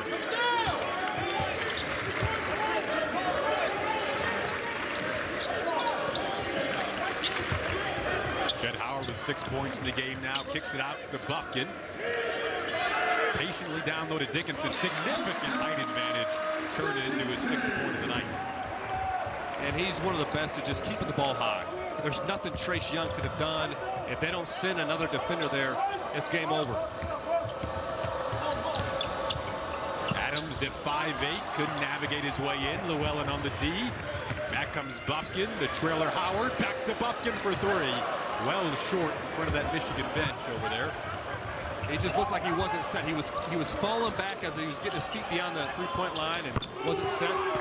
Nice deep range there showing from Trace Young. He's an impressive player. Coach Mo talked about his versatility. He can go inside, can knock down shots on the outside. He's got a really polished game. Came over to scrape that shot out of the air. Young averaging 15 per game. He and Ken Evans, kind of the two go-to scorers for Jackson State. It was a big three for them to pull back within 10. It was a tight opening half for the vast majority of that first 20 minutes until Michigan closed it out on a 9-0 run. Shot clock at 4 for Watson. Rebound, Dickinson.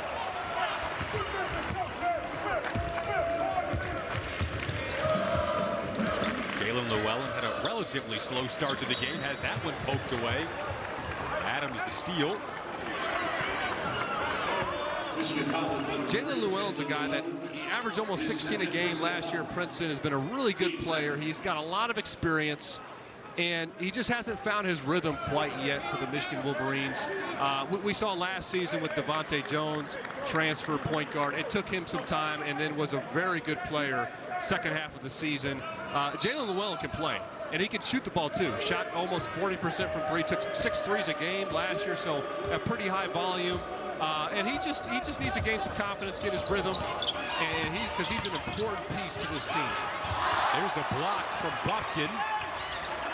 The kick out, extra feed. Young looking for his second 3.5. Long rebound into the hands of Watson. Jackson State resets here. Wolverines up 10, early stages second half.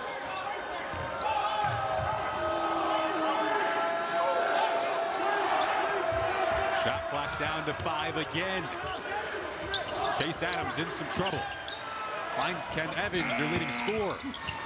Forward in the hands of Dickinson.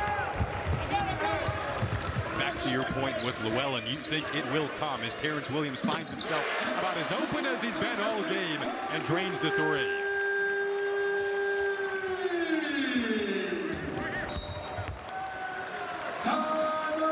Prompts a Jackson State timeout. Wolverines up 13, their largest lead of the game.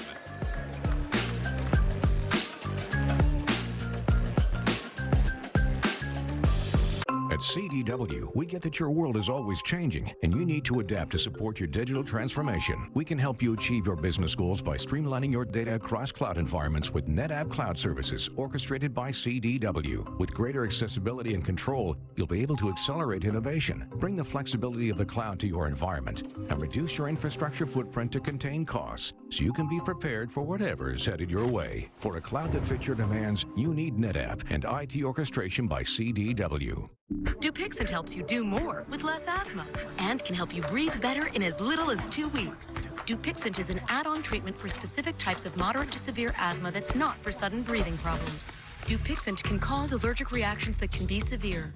Get help right away if you have rash, chest pain, worsening shortness of breath, tingling or numbness in your limbs. Tell your doctor about new or worsening joint aches and pain or a parasitic infection. Don't change or stop asthma medicines, including steroids, without talking to your doctor.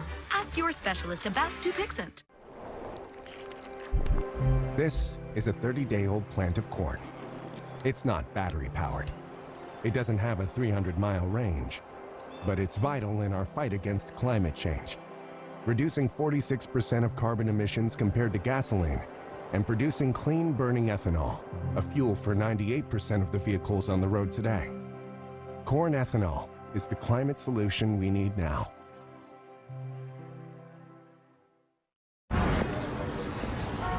What are you doing here?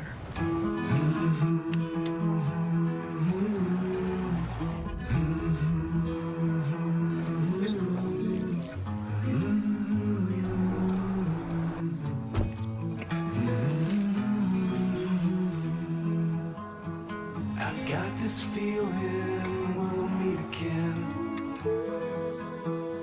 Kia, movement that inspires. No one achieves a dream alone. There are the coaches, the teammates, the first ones, the closest ones. These are the people that inspire me, the ones that made it all possible. I guess you can call this my Hall of Fame. With the right support, any dream is possible. American Family Insurance. Insure carefully, dream fearlessly. 13-point edge for the Wolverines. Fans enjoying their largest lead of the night. And the defense has been impressive for the Wolverines. Watch Kobe Buffkin. He's there on the help, but not overcommitting and getting back for the nice block. But it's the second effort that I love. Getting out to the shooter, high hand early. They got to secure the rebound, but that possession from Kobe Buffkin, multiple efforts, that's what coaches are looking for. And here Michigan opening up in a 2-3 zone, giving a different look. We saw just a possession or two in the first half of this. Good to see the Michigan guards stepping up tonight. Again, a critical game before those tough non-conference games on the horizon against Virginia and Kentucky. Virginia here in Ann Arbor next Tuesday. Chrysler Center should be rocking for that one. More good defense on the interior from the Wolverines. Terrence Williams playing with some confidence right now. Came up short on that jumper. Back comes the speedy Chase Adams. A floater on the move. Michigan's done a good job of keeping them out of transition for the most part. Beautiful side step from Jet Howard.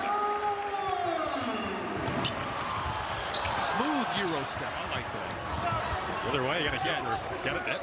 Living up to his name. Here he is again. Nice feed to an open Terrence Williams II. Came up shy on the 3. Nonetheless, a 15-point lead for Michigan and a scoring drought of nearly 3 minutes right now for Jackson State.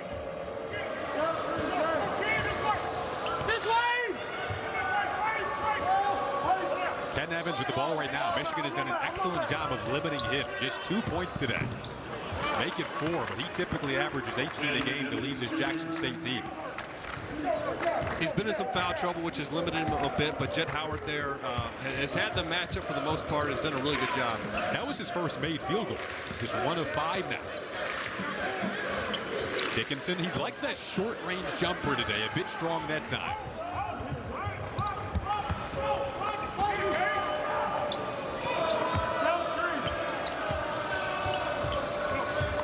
Wolverines defense has really picked up right where it left off at the end of that opening half. Evans fading. That was blocked by Howard. Jet Howard, by the way, entered tonight tied for the team lead in blocks with Hunter Dickinson. Showcasing he's getting it done both offensively and defensively. Yeah, Jet had 4 blocks against Ohio. There's his second of the night, and we're going to see him in transition. We talk about decisive. Okay, the Euro step. And Gabe Watson doesn't know what to do. He's up in the air. Smooth finish from Jet Howard. When tough pain hits, hit back with fast and powerful pain relief. Advil provides longer-lasting relief than Tylenol Extra Strength and treats pain caused by inflammation directly at the source. So get tough on pain and Advil the pain away.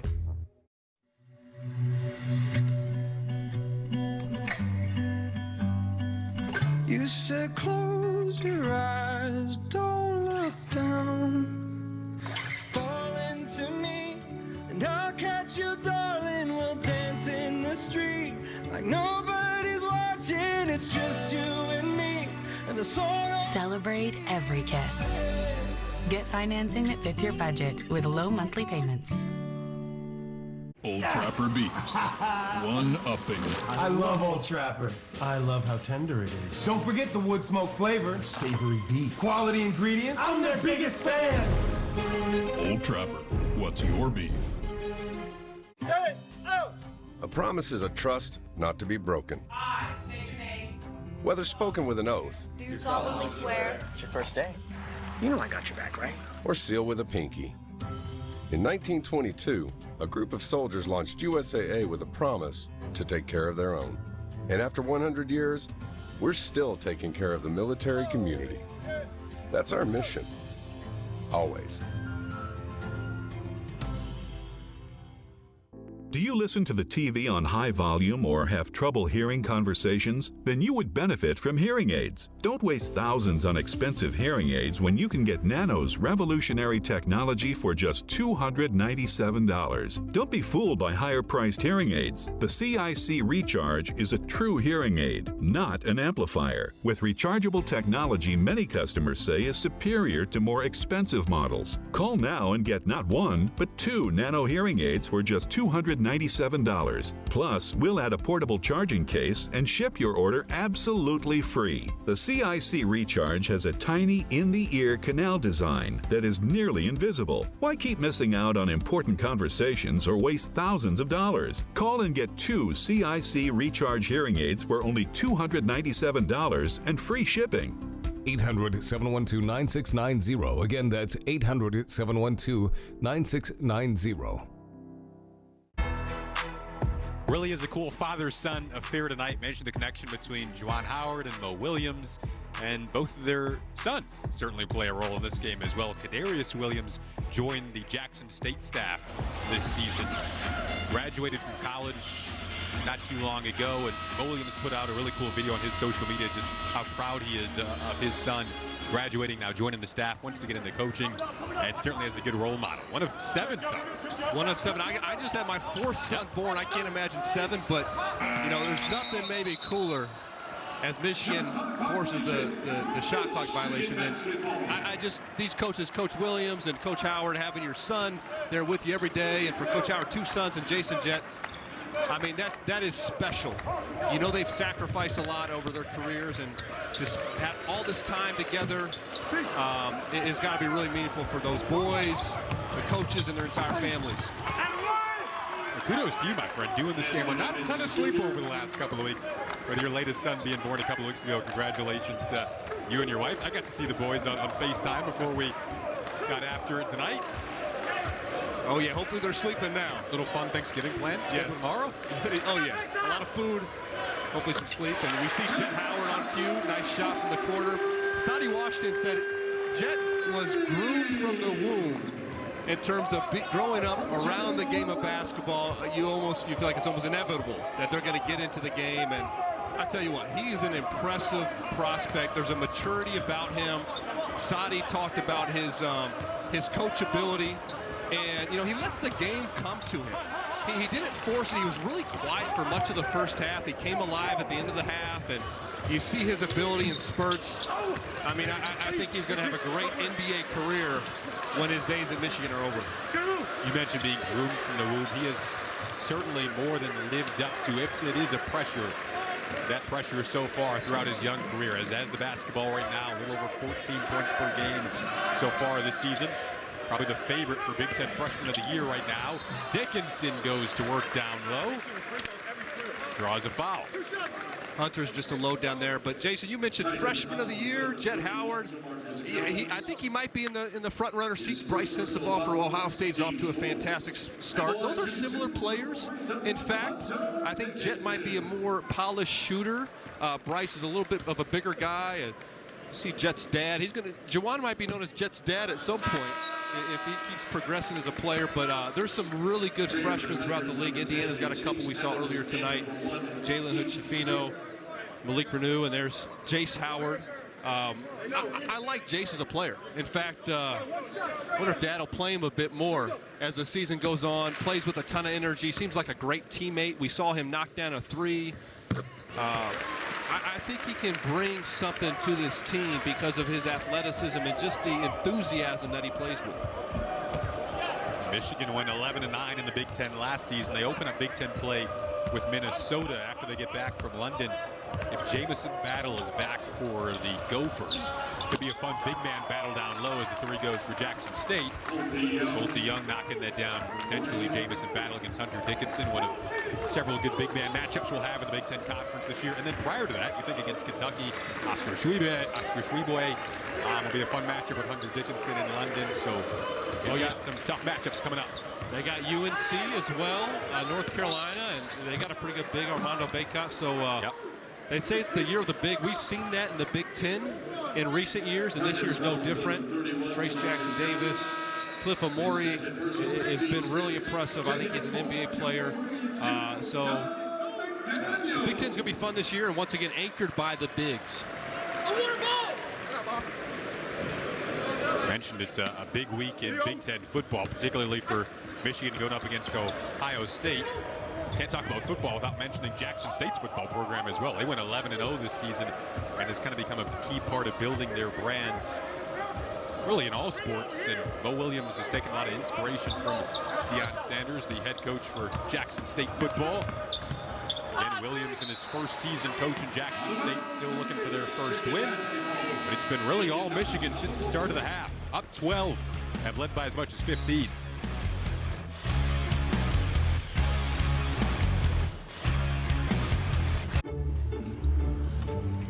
You're not just another policyholder to us. We remember your name. Hi, Cheryl. Because it's your name. That's simple human sense. Ask your independent agent if auto owners makes sense for you. I've Have yourself a merry little Christmas. Let your heart be light. From now on, our trouble will be out of sight.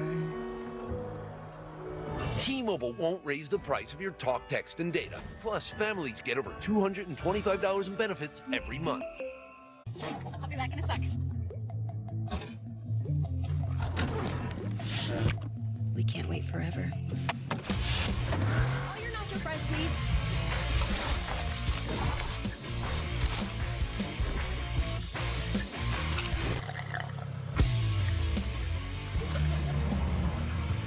Can't be mad. We got you nacho fries. Made with Mexican spices. Made for nacho cheese sauce. Only at Taco Bell.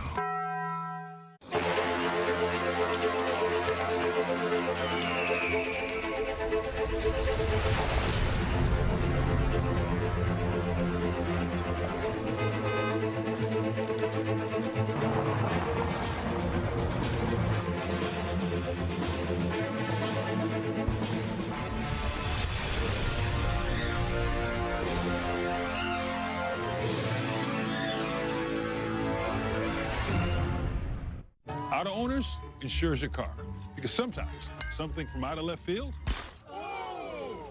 can literally come from out of left field. That's simple human sense. Ask your independent agent if Auto Owners makes sense for you. Shine your light. We're better together. Going higher. Going higher, higher. Oh, we're better together. All around the world we are one. Oh, we're better together. Going higher. Going higher. Basketball on the Big Ten Network is brought to you by State Farm. Like a good neighbor, State Farm is there. Last season, Hunter Dickinson became the 4th Wolverine to lead the team in points and rebounds in multiple seasons, joining Lavelle Blanchard, Rudy Tomjanovich, and Roy Tarpley on that exclusive list. Some good players there. Not a bad list to be on. He's well on his way to do so again this season. A bit of a quieter night from Dickinson tonight, but he still got 7 and 12. And what I'd like to see though from Michigan is other guys stepping up and being aggressive. And there's a number of players from Jet to Terrence Williams II to Dougie McDaniel, Kobe Buffkin. So those are good signs. Hunter Dickinson can put up the numbers. As we see Jackson State, three-quarter court pressure. I don't know, with this some type of zone here, changing it up once again. Joey Baker can knock down shots. He did it at Duke. He's a 5th-year guy. It's the first one he's seen go down tonight. But he's a weapon off the bench that provides some experience. Sadie Washington, he talked about him and Jalen Llewellyn saying, hey, you might be new to this program, but you're not new to the game of basketball. We need your leadership. We need your voice.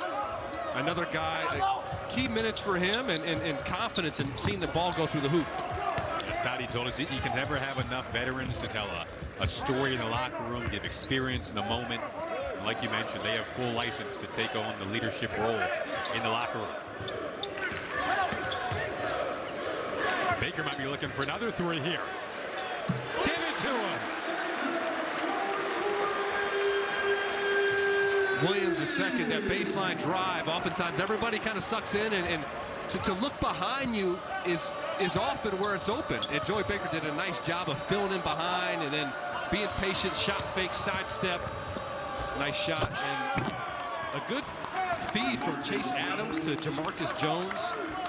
Michigan's done a good job of using its length to dissuade Chase Adams as he got into the paint, and that time he found the opening. 9 threes on this end of the floor for Michigan tonight. Baker with a couple of those in the last couple of possessions. Once another.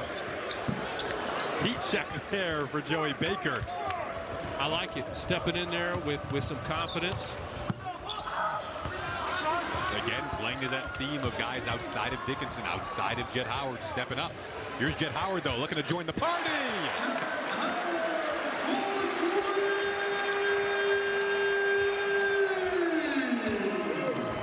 beautiful three of the night. A beautiful stroke. Very efficient. There's no wasted movements. He'd be a great guy to study for a young player. His shooting mechanics, the flow.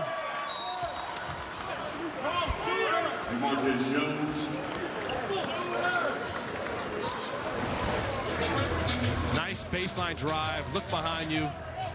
Shot fake sidestep, knock down Joey Baker. You see how he's ready to shoot it, show the ball, let the defender fly by. Jet Howard in transition, he wants it, and there's no hesitation. I mean, I love just the minimal movement that he has on his shot. That's been honed. That's your dad's a player, your dad's a coach. He grew up shooting the ball, as Sadie Washington said, from the womb. He's been groomed to play ball.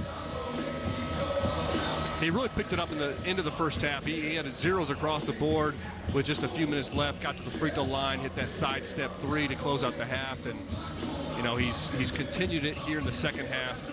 He's a guy that lets the game come to him, similar to a Malachi Branham in some ways from Ohio State last year. Just a mature, there's a maturity about him as a freshman that's really fun to see. Double figures in 5 of 6 games now for Jet Howard. Doug McDaniel back in.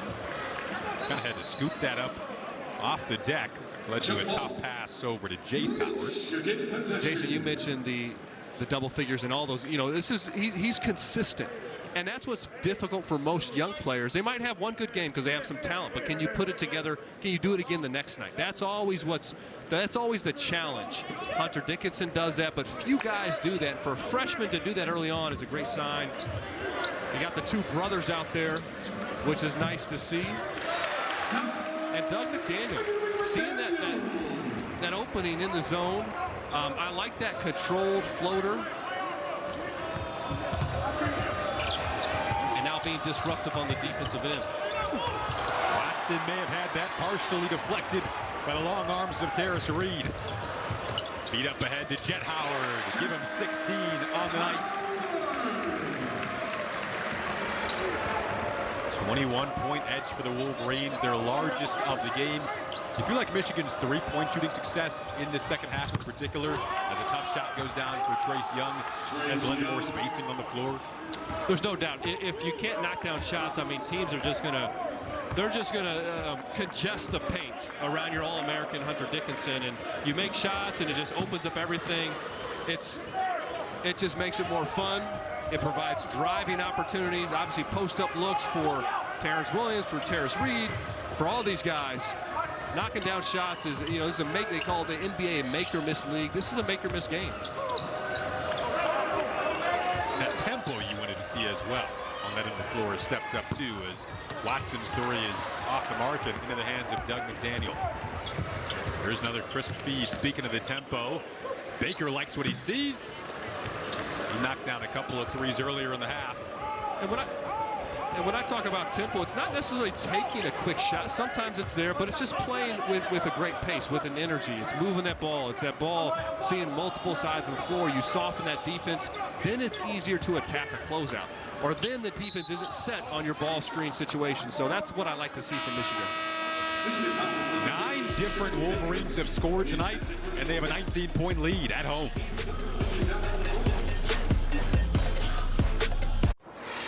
The magic is calling you to stay at a Disney Resort hotel, where you're surrounded by the world's most magical celebration. The fun never stops. Special friends greet you.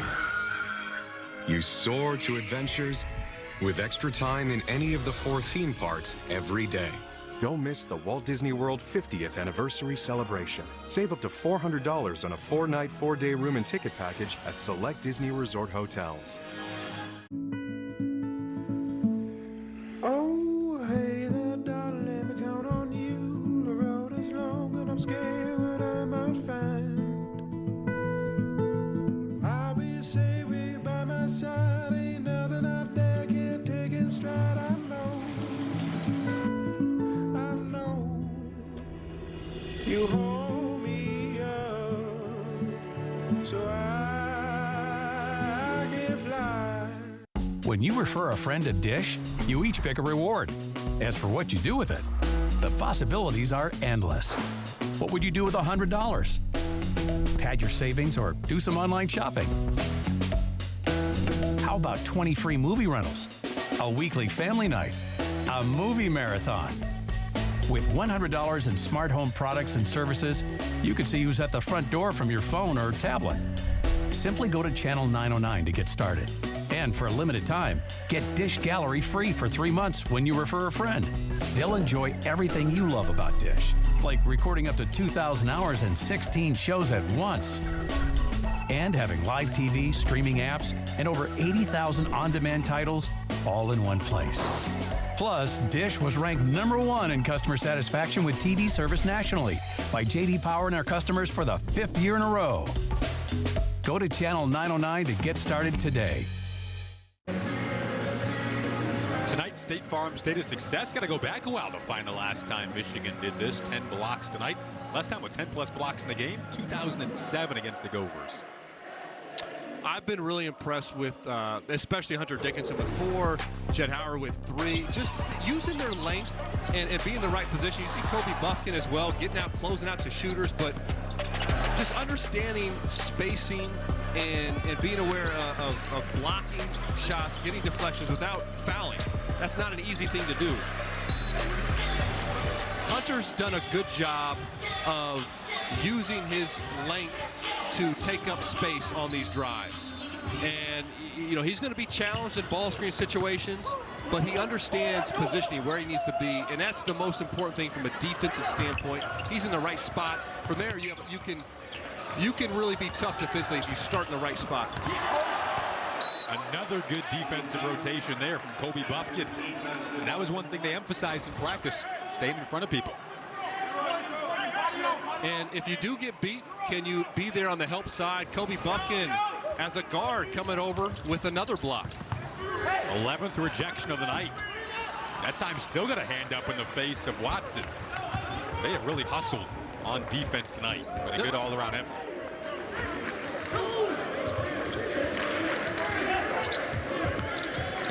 Doug McDaniel, key part of the supporting cast in this one. At 7 first-half points. Harris Reed, young forward, showcasing the footwork in the paint. Couldn't quite get the roll.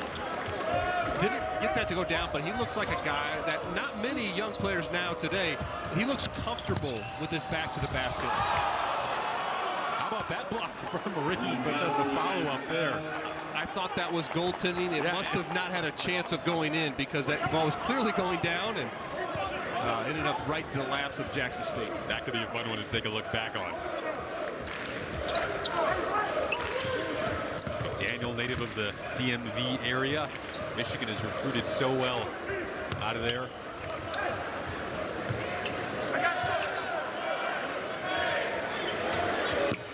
Baker was looking for his 3rd triple. That one a bit strong. A little over 6 minutes to go in the second half. Jackson State has struggled on this end.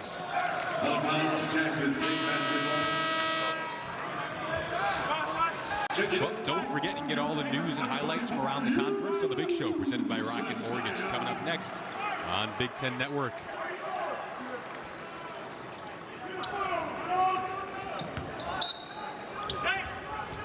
Got our guys in the studio tonight. Mike Hall, Rayfield Davis, Trey Demps, killing it as usual. Getting into the dwindling minutes of the second half, and a foul called down low. Chance to snap a scoring drought here. Jackson State. Michigan goes a bit deeper into the bench. Yusef Kahayat has checked back in. Valuable minutes for every one of these guys, whether it's your Kahayat and you have seen limited minutes, or if it's Doug McDaniel. Now it's your turn to run the show. Sonny Washington talked about that, learning for a young point guard to run the show. These are valuable minutes for each of these guys. We enjoyed talking to Sonny this morning. Been through a lot of success at Michigan, and especially staying over from the John Beilein staff has been critical for their success. Juwan Howard coming in. And he's been a consistent part of that staff. Been rumors around the years that he's had potential head coaching offers, but has stuck around on that staff. And such a fun guy to chat with, as you mentioned. McDaniel launches the three. A bit strong there. Again, they've been aggressive defensively tonight, not even allowing the outlet feed to get down the court. Just a heads-up play. He knew there's a defender behind him. He read the eyes of the ball handler there. McDaniel saving a layup.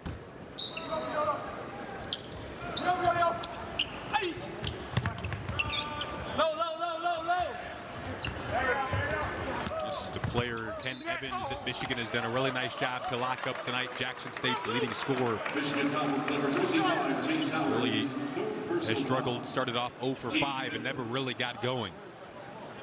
Michigan's defense has been much improved tonight. They've struggled on that end of the floor, containing some talented guards. And look, Jackson State, these guys are no slouches at all. Ken Evans Jr. can play. Gabe Watson can play. Trace Young can play. Some of these guys have played at other schools and have had success. Ken Evans scored 18 a game, put up 20 in their last game. These are some good players. And Michigan, Kobe Buffkin, Jet Howard, they've taken on the challenge of keeping the ball in front of them. And that's where it starts on defensively. When you let dribble penetration happen, that's when the defense breaks down and offenses get easier looks. They've done a good job. Now, can they finish the game here, this final 5.5 minutes? See some starters getting set to check back in for Michigan. Still a 13-point game. We've seen crazier things. Buffkin's trying to close it out. Rattles home a three to extend that lead. That shot looks good. I know he hasn't seen a lot going this year so far. His shot looks good. Defense is going under the ball screen, and nice knockdown. Chase Adams taking on the bigger Jace Howard. Tough finish for the small point guard. This Jackson State team out of the SWAC. Texas Southern is the team that made the NCAA tournament out of that conference a season ago. Lost to the eventual national champion Kansas. Corner three. Again, it's Buffkin. Ward into the hands of Watson. Crisp feed ahead. And Evans rejected from behind by Buffkin on the track down block.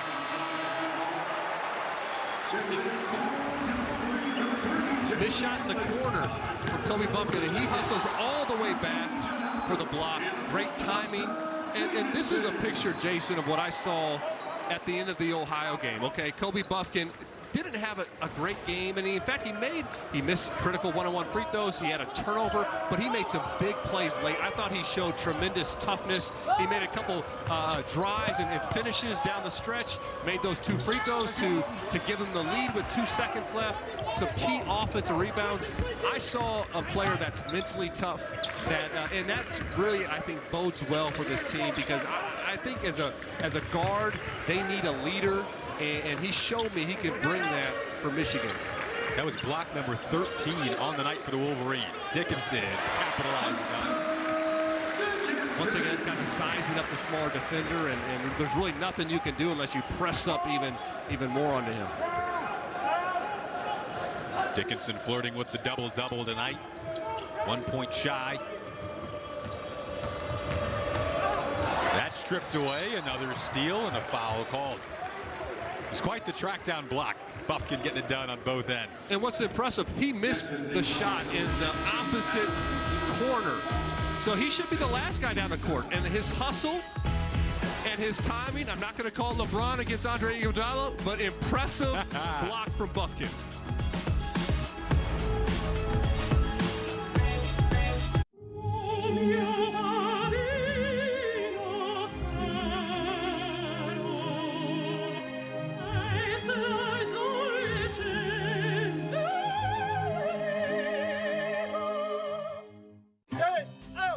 A promise is a trust not to be broken.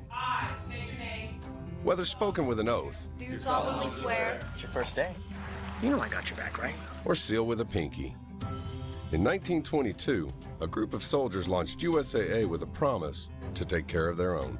And after 100 years, we're still taking care of the military community. That's our mission. Always. Let's dive in. What about your back? It's fine!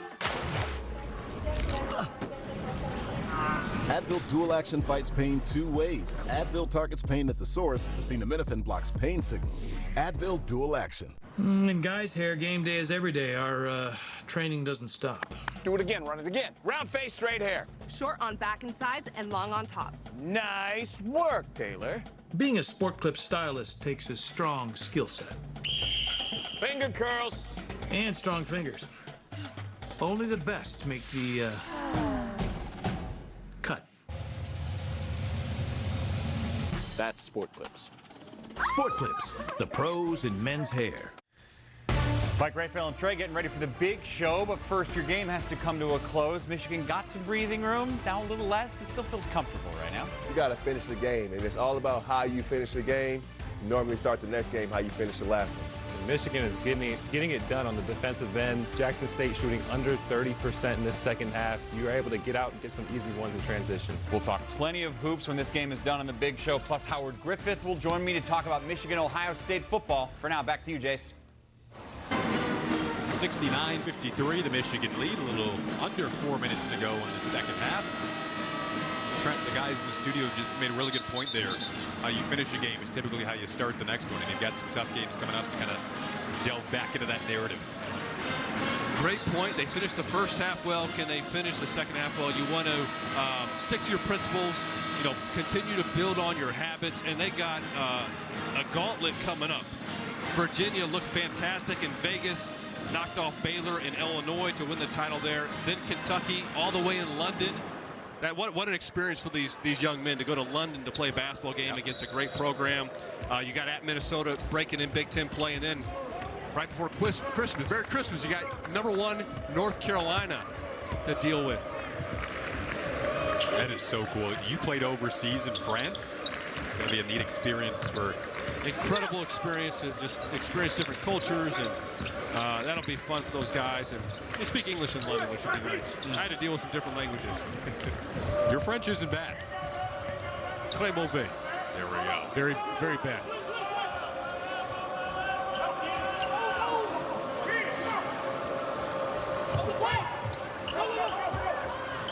Jackson State kept it tight in the opening half. Michigan closed the opening half out on a 9-0 run and never really looked back from there.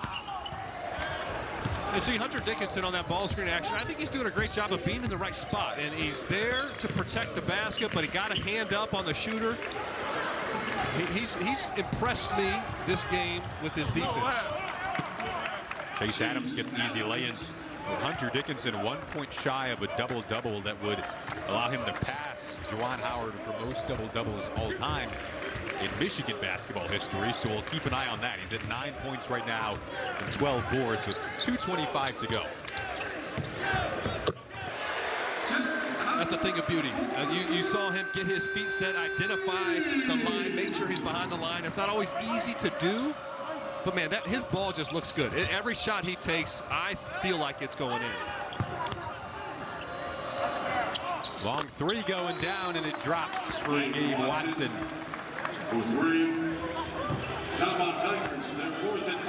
Get all the news and highlights from around the conference and the big show presented by Rocket Mortgage coming up next on the Big Ten Network.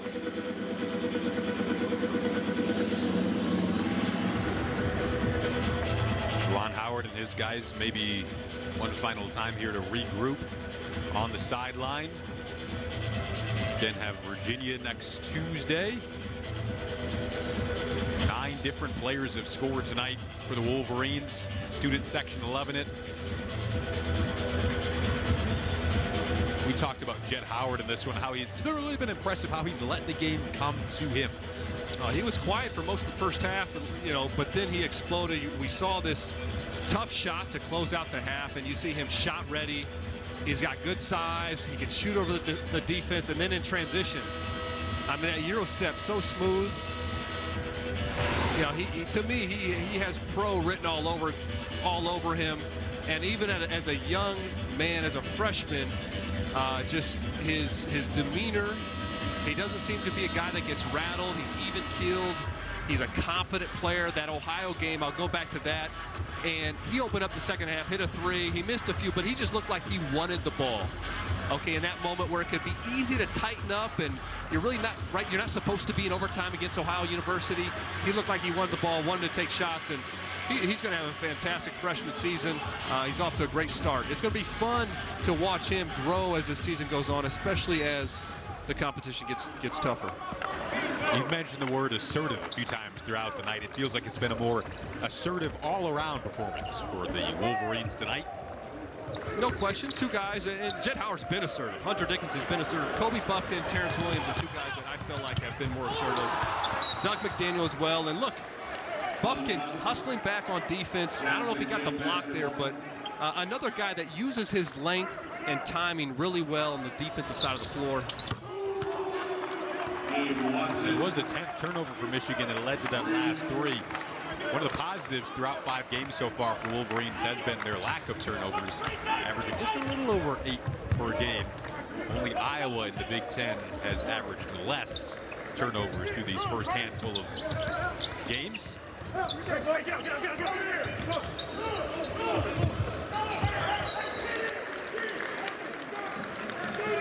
Michigan will get win number 5 on the season in all likelihood. Again, had been coming off that narrow victory over Ohio in overtime and the loss to Arizona State prior to that. Have bounced back tonight with a more consistent effort.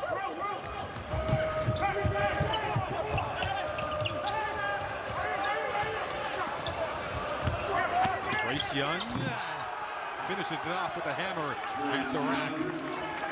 He shows some of his ability, and Michigan has done a good job of keeping guys in front. And look, there's some good players on this Jackson State team. We just haven't seen as much because Michigan's defense has been improved. Young now with the double-double tonight.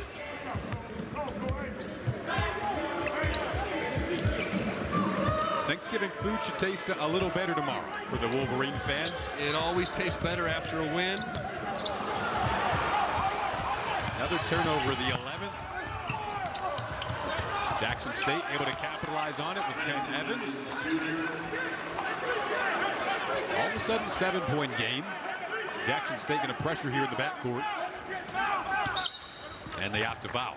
Yeah, they're playing this through, and you know, Michigan, you can't let up against anybody. They gave themselves some breathing room, but a bit sloppy here to close out the game, and you know, knock down some free throws, take care of the ball, and you see 10-0 scoring run. Not how you want to finish, but I think Michigan will comfortably close out this game.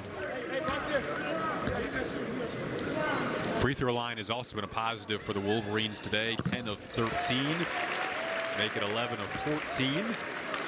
Had struggled at the stripe through the first 5 games. We're only shooting about 64% as a team, so that's been better tonight as well.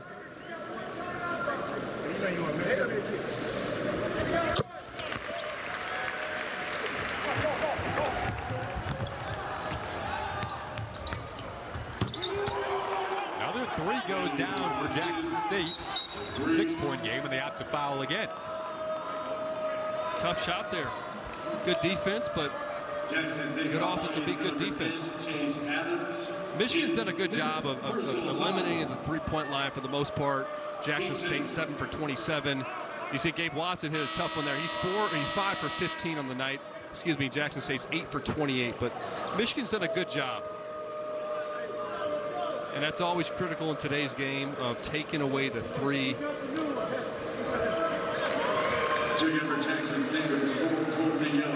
And on the other end, we opened up the game, Jason, and talking about the poor shooting to begin the season for Michigan's guards, and they've been much improved tonight as a team. 12 made threes, 40% from beyond the arc. They will take that any day. And several players getting in the mix from beyond the three-point line. Saw Joey Baker join the three-point party. Jett Howard kind of picked up where he left off from 3, has 4 triples tonight. Llewellyn and Terrence Williams as well. Free throw success continues. Last gasp for Mo Williams' team. Rebound to the Wolverines. Remember, we have the big show coming up next. Wolverine fans might want to Stick around for that. We'll talk Michigan, Ohio State football on Saturday, along with recapping this one. Win for Indiana on our air earlier today as well. This Jackson State team will play Indiana next on Friday. That's on Big Ten Network. Gosh, happy Thanksgiving, Jackson State. You got to go to Ann Arbor and play against, you got to battle Hunter Dickinson. I think of Romel Mansell. I mean, you're playing Hunter Dickinson one night. Okay, have a meal. Don't eat too much turkey. Then you got Trace Jackson Davis the next night. I mean, that's some Thanksgiving. Got to stay light on your feet for that. Yes. Black Friday. There's Mo Williams. Again, 13 years in the NBA, taking over first season for Jackson State. This team gave a good effort tonight. They're going to win some games this year. Yeah. They have some talent. They have some ability. There's no home cooking for them. All these road games.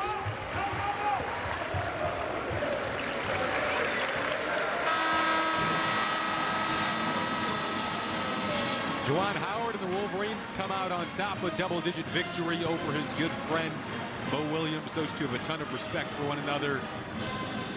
Jet Howard with 19 points tonight to lead all Michigan scores. Hunter Dickinson and this Wolverine group preparing for Virginia next week at the Chrysler Center. Awesome work with you, my friend. Always good to be back with you, Trent. 10-point victory for the Wolverines, for our awesome Big Ten Network crew. Saying so long from Ann Arbor. I'm Jason Ross Jr. Hope you have a good night. Hope you have a wonderful Thanksgiving Day and a fun weekend filled with football and happiness.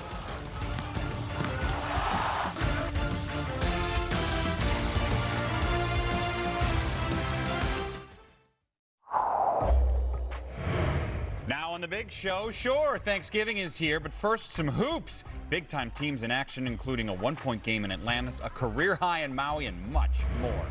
Hours are ticking down until arguably the second biggest edition of one of the greatest rivalries in America. Howard Griffith gives his thoughts on Michigan and OSU.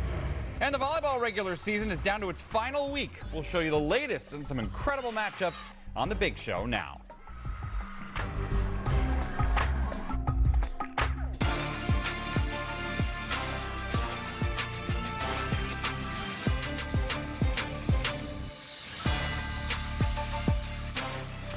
From Chicago, this is the Big Show. Thrilled to have you with us. Trey Demps, Rafael Davis, and Mike Hall here with you. Happy Thanksgiving to you and yours, everybody. Hope it's a wonderful weekend all around.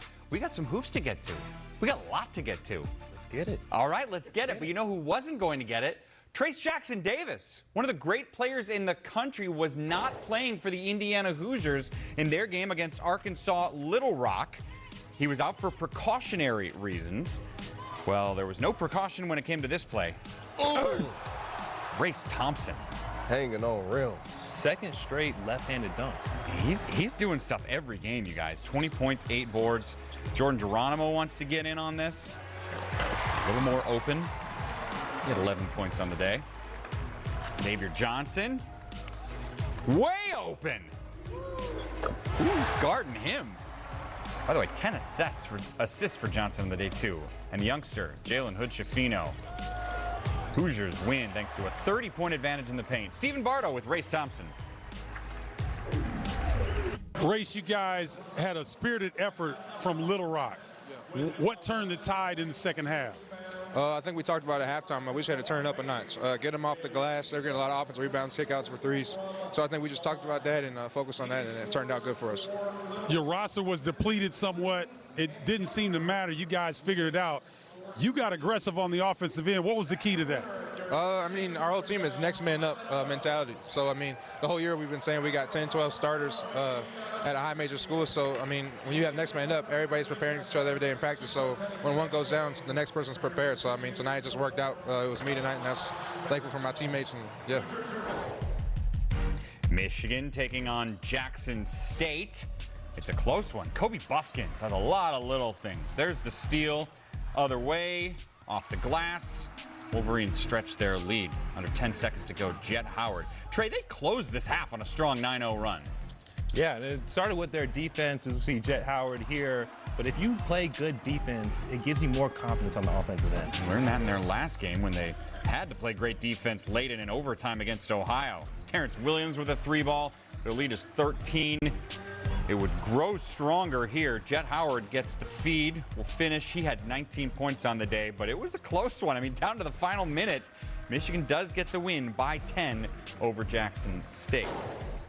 And Ohio State taking on Texas Tech. And Raphael, this was the Justice Suing show. Justice Suing was an absolute bucket, attacking the rim, finishing, hanging on rims, on your head. Suing back and healthy and flying through the air. Why did he jump on that? I don't know. He was late. More from Suing. Leave him open. He'll hit that. Can't go under. Buckeyes lead by 11. And yeah, the whole highlight is Suing. That's what happens when you drop a career-high 33 points. OSU wins in Maui 80-73 over a ranked Texas Tech squad.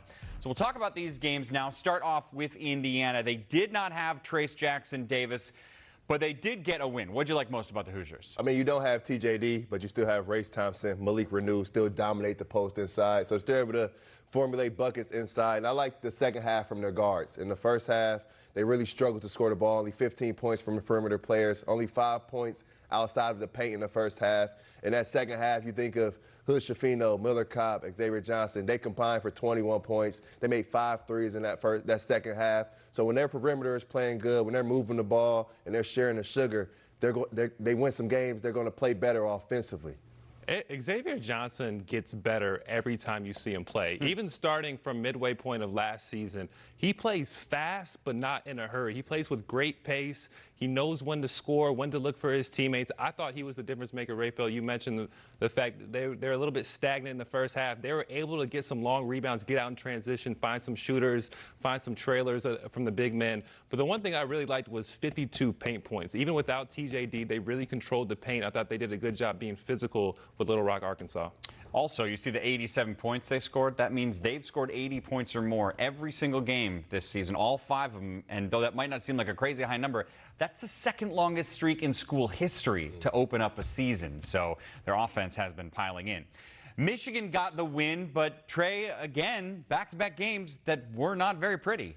Well, I thought they played a lot better in the second half, especially on the defensive end. And I think the key, because you got to remember, this team has 4 new starters, and it's going to be hard for them to score in the half court as they learn to play with each other, getting that offensive continuity. So I think the key for them is getting out in transition, even going back to last year. That's how they were successful, getting rebounds, pushing the pace, not running as many plays, letting your talent do what talent does, and that's score the basketball with not utilizing too much and running too much action. So I think that was the key. And really for this Michigan team, I really want to see some of the role players, Terrence Williams, be a little bit more of a force on the defensive end.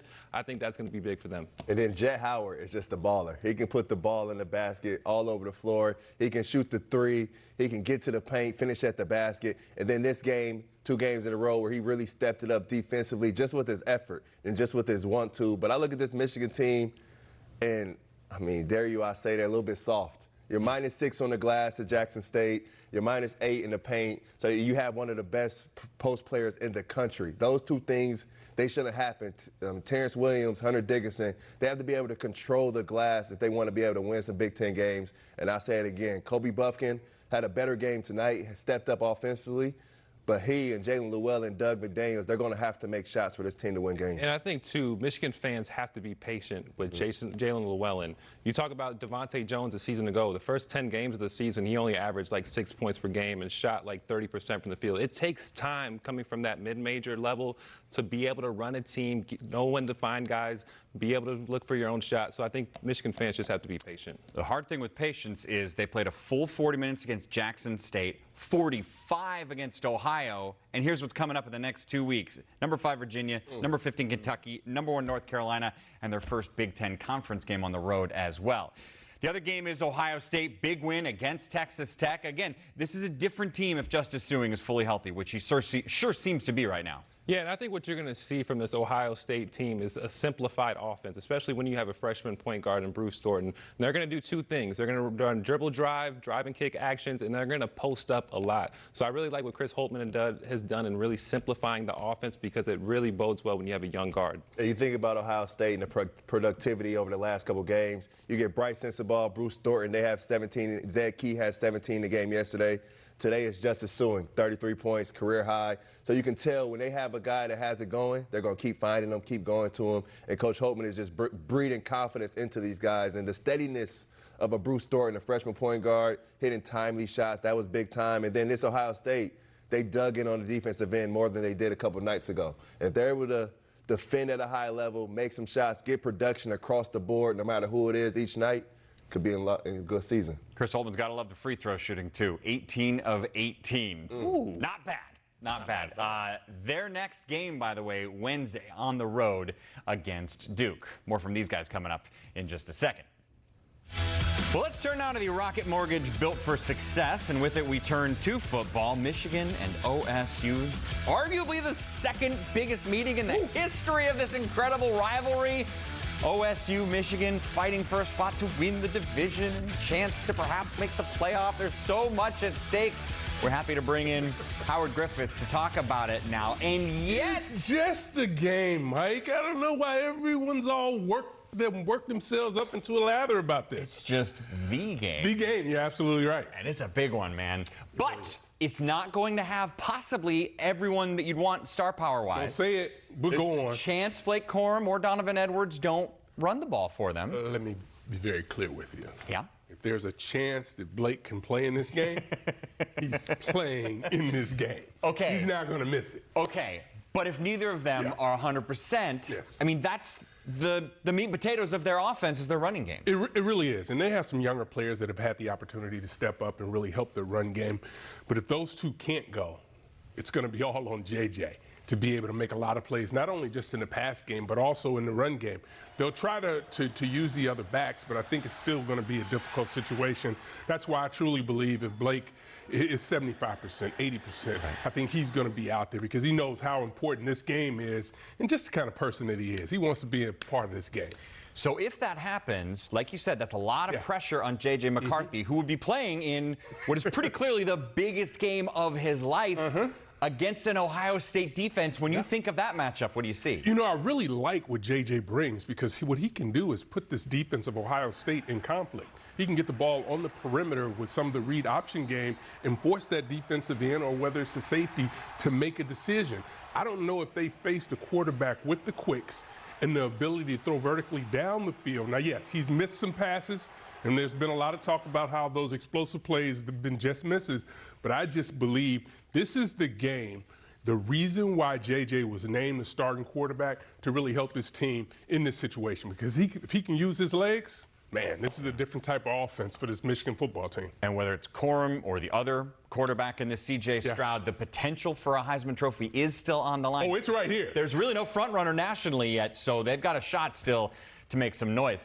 So that's coming up on Saturday. But on Friday's a big one on our air. Black Friday matchup, Nebraska and Iowa. And it's big because, believe it or not, even though Iowa in October looked gone. How did it happen? They can win the West if they win this game. And, you know, they've just been consistently being Iowa, playing the game the way they play it, solid defense, great special teams. The offense plays every now and then. They're able to step up and really contribute.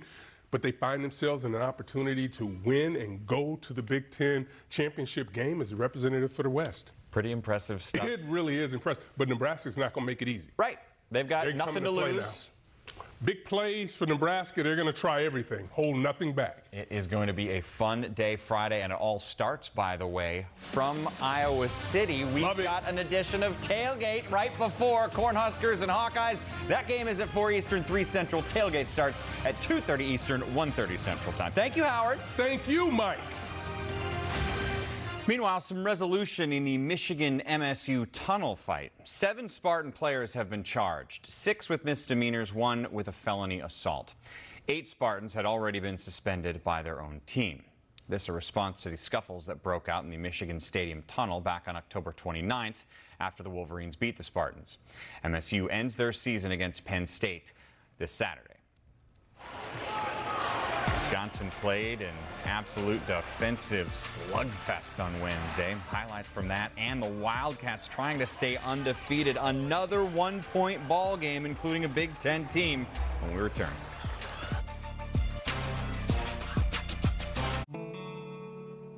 My name is Austin James. As a musician living with diabetes, finger sticks can be a real challenge.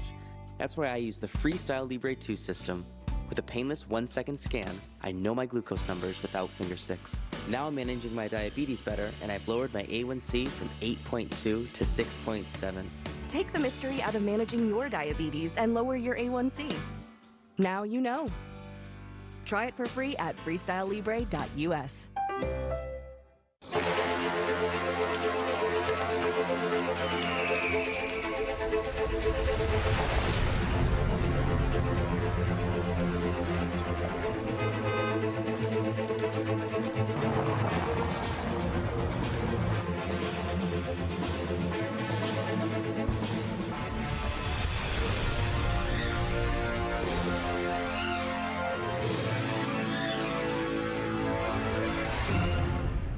The Hawkeyes look to clinch the West Division title. Touchdown, Iowa! When they square off with the Huskers. Big Ten football, presented by Currency. Friday at 4 Eastern on Big Ten Network. These little cups would make great stocking stuffers. But how about right now in your mouth stuffers? Happy holidays to your mouth. Not sorry. Reese's. The Solo Stove Bonfire is the hottest new reason to get outside. With its signature 360 airflow design, firewood gets just the right amount of oxygen. And since it's easy to light, it gets going fast. It's America's favorite smokeless fire pit for a reason. Bonfire is made for when those good moments become lasting memories. Save $10 using promo code TV10 at solostove.com. In my world, numbers are everything. But my most important stat, my sleep quality. The new Climate 360 Smart Bed actively cools, warms, then effortlessly responds to me. Smart sleepers get 28 minutes more restful sleep a night. Game-changing sleep, only from Sleep Number. The first time your sales reached 100K was also the first time you hit this note. Save 20% with the lowest transaction fees and keep more of what you make with a partner that always puts you first. GoDaddy, tools and support for every small business first. The 11th ranked Hoosiers throw down with Jackson State. Jackson Davis! Friday at 12:30 Eastern on Big Ten Network. The Big Show is presented by Rocket Mortgage. When you want an edge in the competitive market, Rocket can. More hoops. Badgers in the battle for Atlantis. This is the second half late, tied at 39. Tyler Wall hit 0 baskets all day, except for that. With 1 of 8 from the floor and gets the free throw. Under a minute to go. Steven Crowell up by 1 at the rim. Oh! What a block! 7 seconds left. Can Wisconsin get their own block? Max Klesmit, the newcomer. Give me that. Dayton still got a shot. Got to get a good shot off, though. That would not count as a good shot. Off the side of the backboard. Ball game over. Badgers win by 1. You thought that was a high-scoring game. Auburn ranked in the top 15 against Northwestern. Here's Ty Berry, the found art of the mid-range jumper. Later in the second half, more from Berry. Northwestern missed their first 17 three-point shots until that. 3 minutes to go. Chase Audige. Hey, the Cats hung in this one, Trey. Yeah, I mean, this is going to be one of the stronger defensive teams in the Big Ten. We see Audige knock that down, but they got to figure out their late-game offense. And here's late in the game, and it's an Auburn steal away from their offense. And, yep, this is going the other way. This will give the Tigers the lead. 12 seconds to go. Cats have to score. Down by 1. Audige. And out of control. Forces up a shot. Rebound. Batted around. Grabbed by Auburn. And that's how it ends. Another score. 43-42. Let's start with the Badgers. This was an interesting one. I mean, there's a lot of stats that jump out to you. Like Chucky Hepburn going 1 of 10 from the floor, and yet they still found a way to win the game. I mean, how about Chucky Hepburn and Tyler Wall combining for 2 of 18 for only 5 points? Those two individuals, they had 6 turnovers in the game and only had 5 points combined. And these are supposed to be the 2 leaders. This can't happen or continue for a Wisconsin team. Tyler Wall, Chucky Hepburn, they have to figure it out offensively. But they did it with their defense. You force 17 turnovers. You give them shoot a low percentage. You're able to get out and score some points and do it that way. It was a collective effort. The freshman for Wisconsin, Connor Essinger, he really showed up in a pivotal point in this game. But Wisconsin shoots the ball 24% from the field, 23% from the three-point line. They got to figure that out offensively. Yeah, I think one of the things, too, though, is Dayton really sold out on their big three, right? They were trapping Chucky Hepburn on ball screen situations. They were rotating, and they were forcing some of the other guys to be productive, which is why Connor Essinger was so effective in this game. But I really like Essinger. I think he just has this swagger. And even talking to Coach Garden in the fall, he has something that you can't really teach, right? He has the swagger, he has the aura, he has the confidence. He believes every shot that he shoots is going to go in. But I think you hit it right on the horn. I think really for this team to be effective without Davis and without some of their veterans that they lost, they really have to be the 2 main guys really have to be effective on the offensive end. Meanwhile, for the Wildcats, listen, this is a surprising and a positive start to the year. They're 5-1, even though they lose this game. But this is a really good team they lost to. They lost by only 1 point. The problems, Trey, are 3-point shooting was 8% on the day. I mean, they couldn't find offense. Well, this is going to be a defensive team, right? Even we talked about Wisconsin. I think those 2 teams are going to be in the top 5 defensively, and they're really physical, and they could switch multiple positions. And so I really like the makeup of this team because I really think it fits the identity of Coach Collins more, even when you lose Pete Nance and Ryan Young, who are both at Carolina and Duke. But overall, yeah, you hit it. I mean, you got to be able to shoot the ball better. You got to be able to have more late-game actions that can get you some better looks on the offensive end. But I think this Northwestern team is going to be okay. I think Boo Boo and Chase Audige have played with a lot more control this year. So I think they just got to be able to do it in the late-game situations. Yeah, the defense was definitely impressive. This is a good scoring Auburn team that can really put the ball in the basket. You get them to shoot 26% from the field. They shoot 23% from the three-point line. And then Chase Audige did a great job on Wendell Green Jr., who's one of the better point guards in the country. Holds them to only 2 points, 1 for 9 shooting. Defense is their identity, but they're going to have to figure it out offensively. 4 assists, 3 of those came from Boo Buie. 4 assists in the whole game for the Wildcats. But like we said, it's still a positive start from where you thought they would be 3 weeks ago when the season began. Well, so many big matches left to play in the final week of the Big Ten regular season of women's volleyball. We got highlights coming right after this.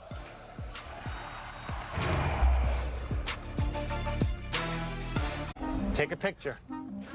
What's that? Is that a new iPhone? Yep, I just got the new iPhone 14 with its amazing camera at T-Mobile. Wow. At T-Mobile, get 4 iPhone 14s on us and 4 new lines for just $25 a line. At CDW, we get that your world is always changing, and you need to adapt to support your digital transformation. We can help you achieve your business goals by streamlining your data across cloud environments with NetApp Cloud Services, orchestrated by CDW. With greater accessibility and control, you'll be able to accelerate innovation, bring the flexibility of the cloud to your environment, and reduce your infrastructure footprint to contain costs, so you can be prepared for whatever is headed your way. For a cloud that fits your demands, you need NetApp and IT orchestration by CDW. You call your agent with a simple question, only to get sent to voicemail again. We pick up the phone. Did you get this? Hello, this is Sam. How can I help you? Yes, I'm glad I'm not a robot too. Like I said, we pick up the phone because it's ringing. That's simple human sense. Ask your independent agent if auto owners make sense for you. Hello, this is Sam. When we started our business, we were paying like an arm and a leg for the postage. I remember setting up ShipStation. I think it was just like 1 or 2 clicks. Everything was up and running. I was printing out labels and saving money. ShipStation saves us so much time. It makes it really easy and seamless. Pick an order, print everything you need, slap the label onto the box, and it's ready to go. Our cost for shipping, like, we're cut in half, just like that. ShipStation, the #1 choice of online sellers. Go to shipstation.com/TV and get 2 months free. Push past 90 degrees, come down right in front of the thighs. If I'm this strong, I wonder what else I can do.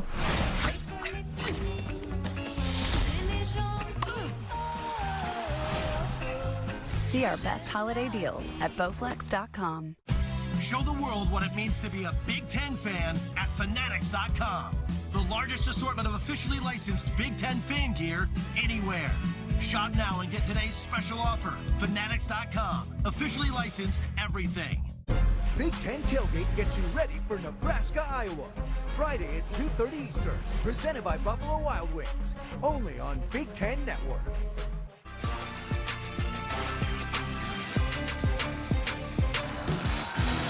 Back here on the big show, time for the Velveeta drip of the week. Oh, see, I like that one guy wearing orange to Amazing Blue Game. That's fun. Oh, I like that outfit. Trey wears that around the office sometimes.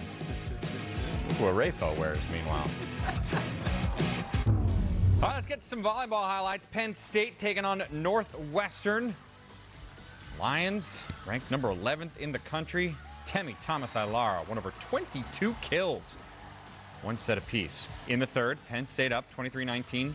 Cash Williams. Kaboom. She had 16 kills. 2-1 Penn State. Here's match point. Katie Clark for the kill. Penn State for the win. 3-1.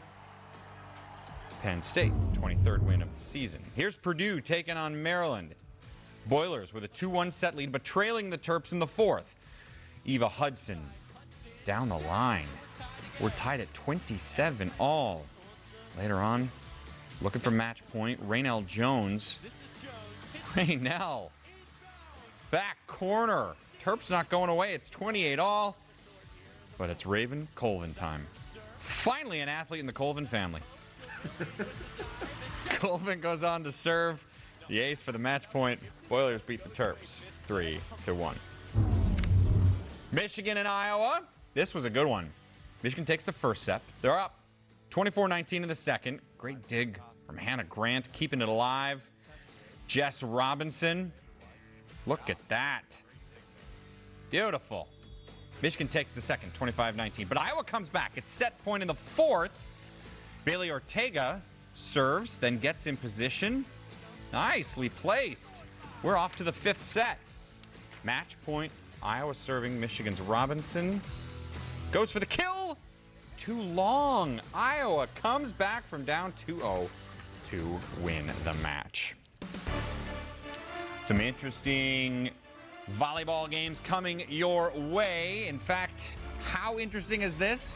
All 6 teams ranked in the top 10 nationally. Friday, Saturday, and then another one on Saturday. Some incredible matches in the Big Ten, the league that has been amazing to watch in volleyball this year.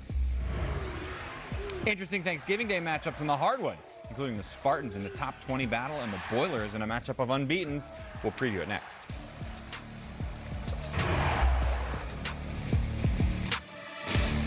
Men over 45. Got to go like a racehorse 1 minute, then 10 minutes later are off to the races needing relief again? Not good. When that enlarged prostate blocks your flow, forcing you to plan your life around a place to go. Presenting the UroLift system, a minimally invasive procedure that reopens the channel with no cutting, so you can feel less urgency and take fewer trips to the stall. Back in the saddle again. Yeehaw! Call 800-259-6600.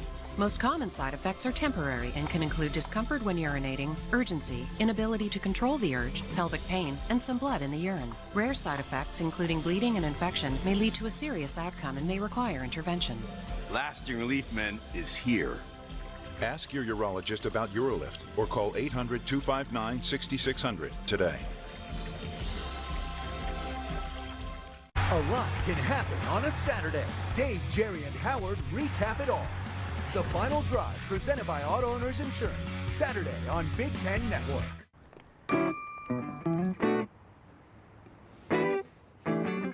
Easy credit building, early payday, fee-free overdrafts. Thank you.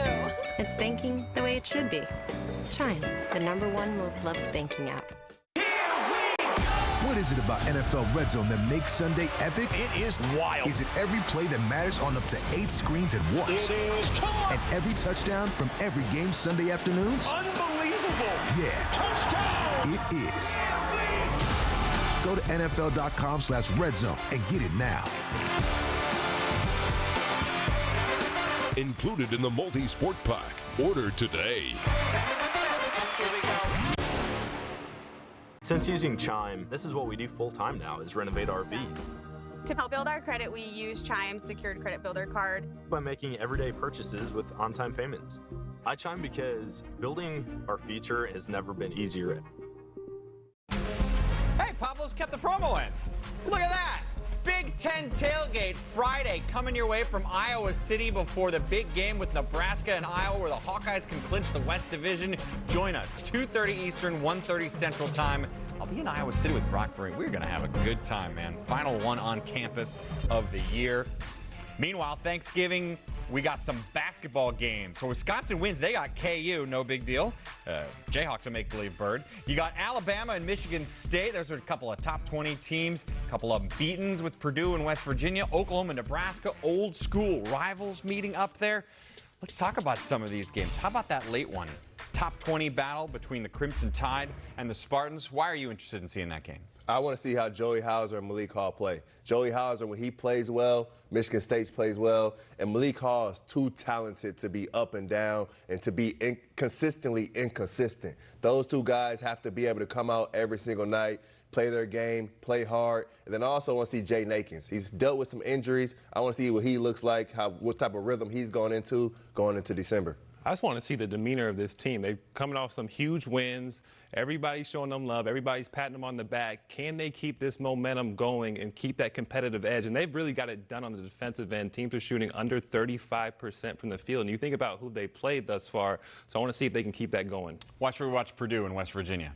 I think it's going to be a mirror image of the Marquette game because West Virginia is really going to pressure them. You talk about Bobby Huggins. That's how he plays traditionally. Braden Smith, can he have another big-time performance against pressure? Yeah, Braden Smith's going to have to take care of the basketball. Fletcher Lawyer, those guys, they're going to have to make shots from perimeter. And Zach Edey's going to have to be an All-American. It's going to be a tough game, but it's going to be able to see where Purdue is, especially their backcourt. Bunch of options to watch Big Ten basketball on Thanksgiving Day before, again, on Black Friday, we got a tailgate show and Nebraska, Iowa in football on our air. For Trey Demps and Rafael Davis, I'm Mike Hall. Happy Thanksgiving to you two and to everyone at home. Happy Thanksgiving, Mike. We'll see you later. Thank you. I think it was Ohio State, Michigan 85. And I'm like, let me turn on the TV and see what this Michigan football thing's all about. Never knew that it would get me so emotionally invested the rest of my life. Michigan football affects my mood in a way that is unhealthy.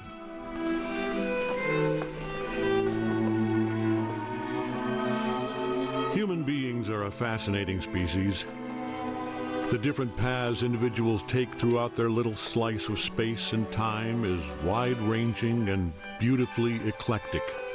We're a captivating band of misfits, are we not? And certainly worthy of exhausting examination and analysis. We love, we hate, we kiss, we fight. We're complex creatures, and we're on an endless mission to understand ourselves. To do that, we often look to extremes, the most amplified versions of us. And a perfect space for that is sports. Better yet, sports rivalries.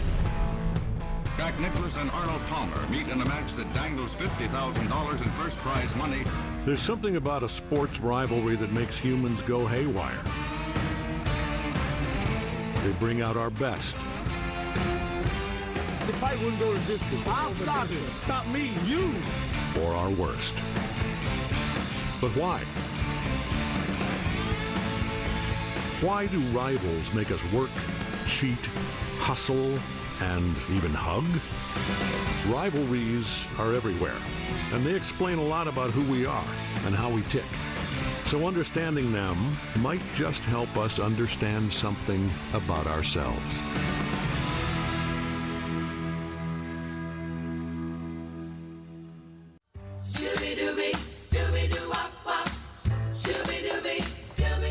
Hi, girls. Hi, Dad.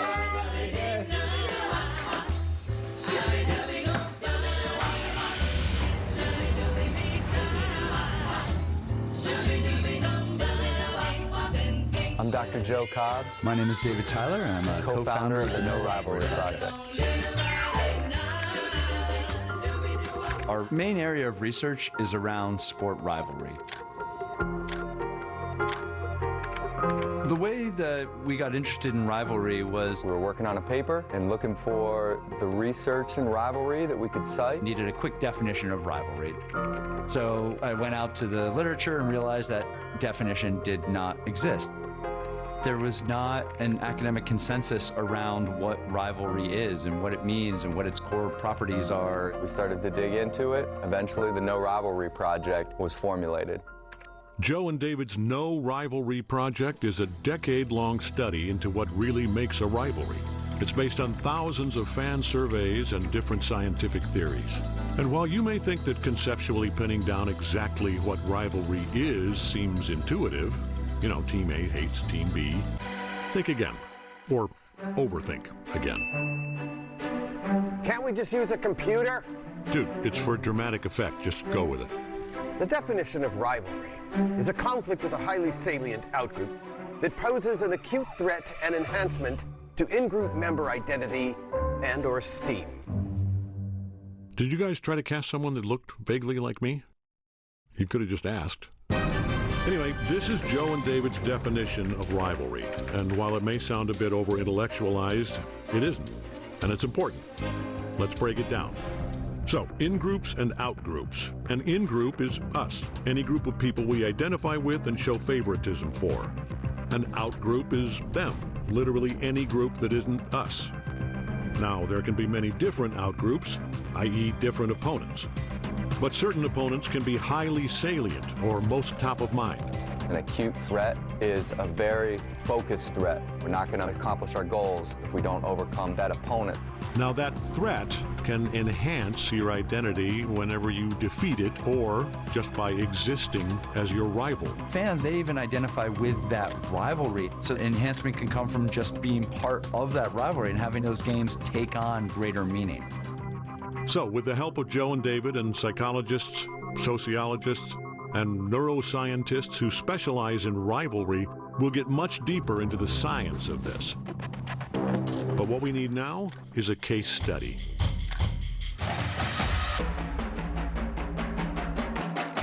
And there's no better sport in the U.S. to find one than college football. College football is a terrific context to study rivalry because of the history that's involved. There's more of an opportunity for a narrative to develop over time. And that's really what rivalry is, narrative. In college football, those narratives are endless, and they often include a trophy, or a boot, or a big hat, or a bronze pig. But there are two teams that don't need a trophy. They just need a Saturday in late November to play a game. The game. So how big is this rivalry? It's a hell of a lot more than football. This is not rational, people. It's not healthy. But Sigmund Freud himself said the following, and I quote, "The narcissism of minor differences, the phenomenon that is precisely communities with adjoining territories. We're engaged in constant feuds and ridiculing each other. And exhibit extreme sensitivity to just these details of differentiation." Yeah, Sigmund Freud, it turns out, was a gigantic Big Ten football fan who studied Michigan, Ohio State, because that's the whole damn thing.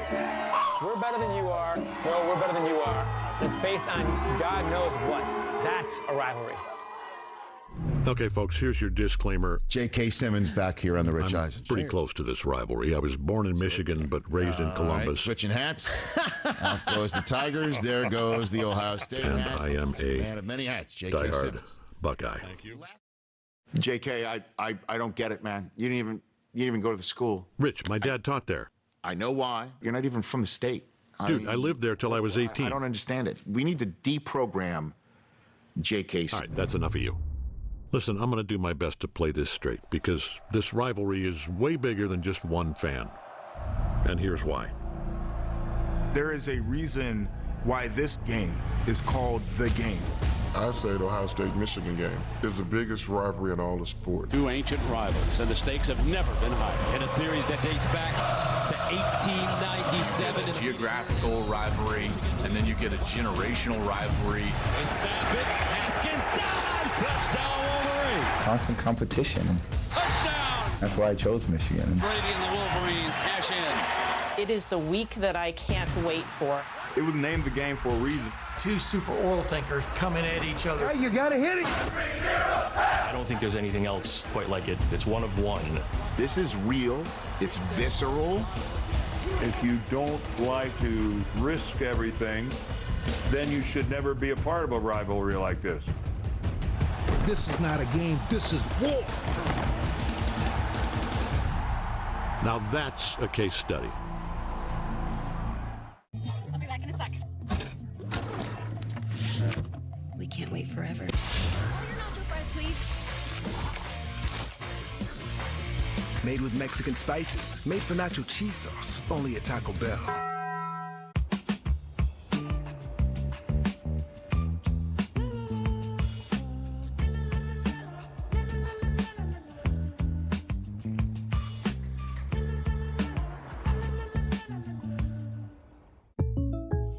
Jake from State Farm. I really want that personal price plan, so I'll admit it. I'm a bath bomb guy. Dude, you do not need to get that personal. The State Farm Personal Price Plan simply helps you create an affordable price just for you. For real? Who's ready for their jazz bath? No? Who is that guy? Jazz bath? Call or click to get a quote today. Like a good neighbor, State Farm is there. Find your beat, your moment of calm. Find your potential, then own it. Support your immune system with a potent blend of nutrients and emerge your best every day with Emergency. With Solo Stove Pie, pizza nights look a little different. Watch your crispy creations cook to perfection with Pie's panoramic opening. With dual fuel, you can customize your flavor profile with your choice of wood or gas and be ready to eat in just a few minutes. So you can make the most out of the time you spend together and create new traditions in your own backyard. Fire up your pizza night with $10 off using promo code PIZZA10 at solostove.com. In my world, numbers are everything. But my most important stat, my sleep quality. The new Climate 360 smart bed actively cools, warms, then effortlessly responds to me. Smart sleepers get 28 minutes more restful sleep a night. Game-changing sleep, only from Sleep Number. Wisconsin, Ohio State, Minnesota, Nebraska. A huge women's volleyball doubleheader powered by Unleaded 88. Saturday on Big Ten Network.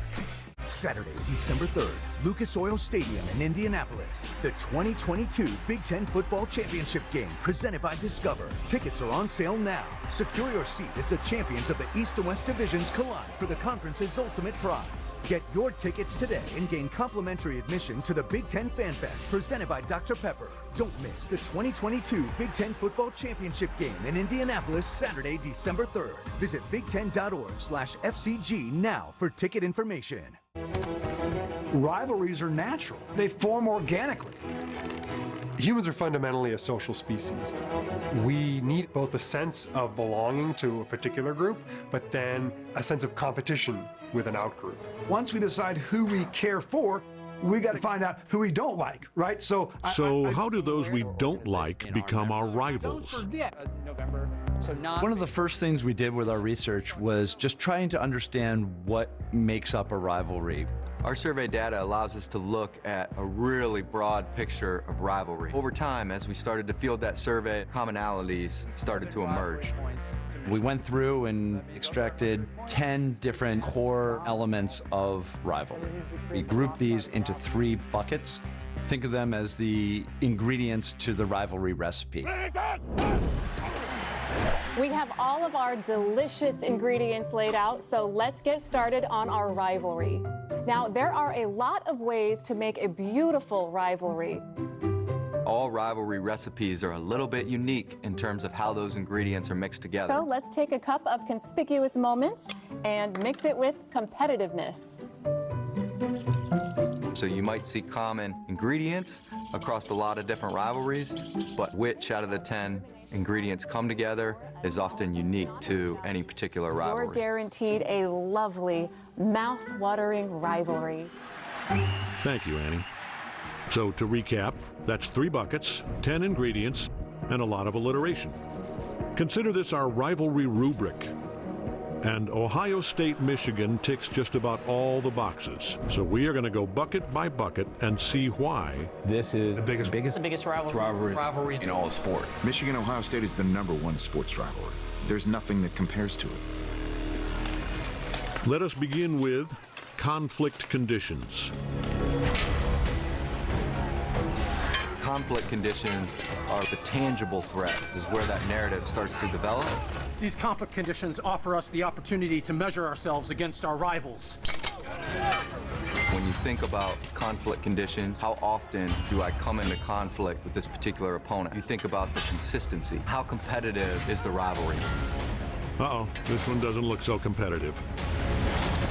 No, guys, this is a family-friendly program. Oh boy, moving on. Representing Michigan was two-time All-American and Within Ohio State, Michigan football, there's a synergy between consistency and competitiveness because of the long history. Two people who know that history better than anyone else are John Bacon and Jack Park. There's so many numbers here. The unofficial historians of Michigan and Ohio State football. On the field, this rivalry spans back to the late 1800s, but some say it started well before then. Michigan was founded by upstate New York industrialists. Ohio was founded by failed Virginia farmers. You see the difference here, don't you? So right there, you're making friends. But anyway. The National Football League was formed in 1920. But Ohio State had played Michigan for the first time 23 years before that. The first game was played in 1897. The early days of the rivalry weren't much. It was all Michigan. They were beating the best teams in the Ivy Leagues, the first Midwestern team outside of the Ivy Leagues to win national titles. When Michigan leaves the Big Ten for 10 years, who takes their spot but the Buckeyes of Ohio State? And now when Michigan comes back in 1918, this thing starts to heat up. Since that inaugural game in 1897, these teams have played over 115 times, and they're two of the top 5 most successful programs in college football history. And all this success has allowed the next 2 ingredients in conflict conditions to thrive, and those are conspicuous characters and conspicuous moments. Any good narrative has moments that people remember, characters that people remember. These are the defining moments that help shape that narrative. And so conspicuous characters often create conspicuous moments. Ohio State versus Michigan has no shortage of memorable characters and moments. But we'll start with one game that really caused this rivalry to snowball. I wish I had some better weather news to give you on this holiday. Cue the snow machine, Bert. Yeah, this is nothing compared to what they're dealing with in the great state of Ohio. This is shaping up to be the all-time worst blizzard in U.S. history. And from what we're hearing, that darn Ohio State and Michigan game is still going to be played. They should call this thing the Snow Bowl, Marty. This unbelievable blizzard comes in, and they play the game, and you can barely see the ball in half the plays. And as you can see, the weather is pretty bad. There's the Michigan team coming out. One of the worst days for football we've ever had. Kickoff. Michigan players saying at one point, if I don't get up now, I'm going to be left for dead. So that's how bad this was. The field got so bad that they couldn't run on it, and all they could do was punt to the other team on first down and hope for the other team to fumble. And that set the pattern for play all day long. Chuck Ortman and Vic Janowicz together punted 45 times. That'll be an NCAA record that'll probably never be broken. Michigan plays inspired ball in about 1.5 feet of snow. Ohio State had a punt blocked. Tony Monson blocked the punt, and then he fell on the ball in the end zone for the game's only touchdown. Michigan won the game 9-3. That game cost Ohio State coach Wes Fessler his job. Who is the next coach at Ohio State? A guy named Wayne Woodrow Hayes. Who's his protege? A guy named Glenn E. Bo Schembechler. I tell you now, were it not for that blocked punt, the 10-year war is never going to happen, and we're probably not talking about this rivalry today. That game was crucial.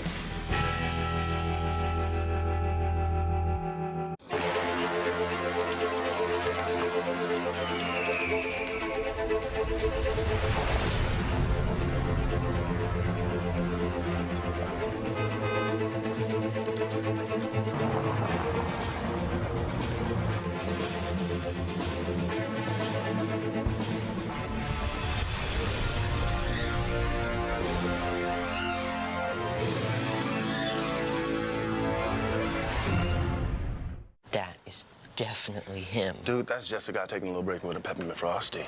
I gotta ask him. Hello. Hi. Mind if I sit? When it's Frosty time, choose wisely. Choose Wendy's new Peppermint Frosty. Buying a home? Rocket Mortgage will cover 1% of your rate for the first year at no cost to you, saving you hundreds, even thousands with Inflation Buster. That's more mini vacations, a lot more lattes, more date nights.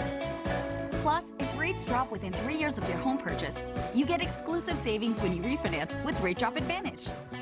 That's more cash in your pocket. Save when you buy today and refinance tomorrow. Visit inflationbuster.com to get started.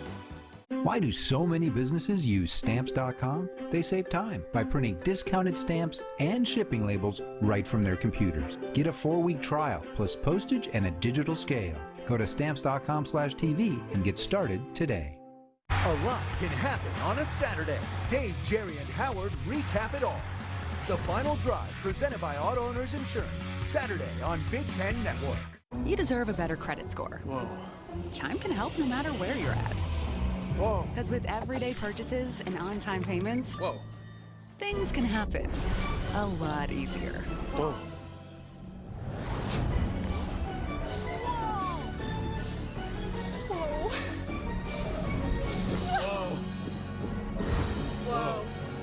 Oh, you deserve some credit. Whoa. Get started at Chime.com.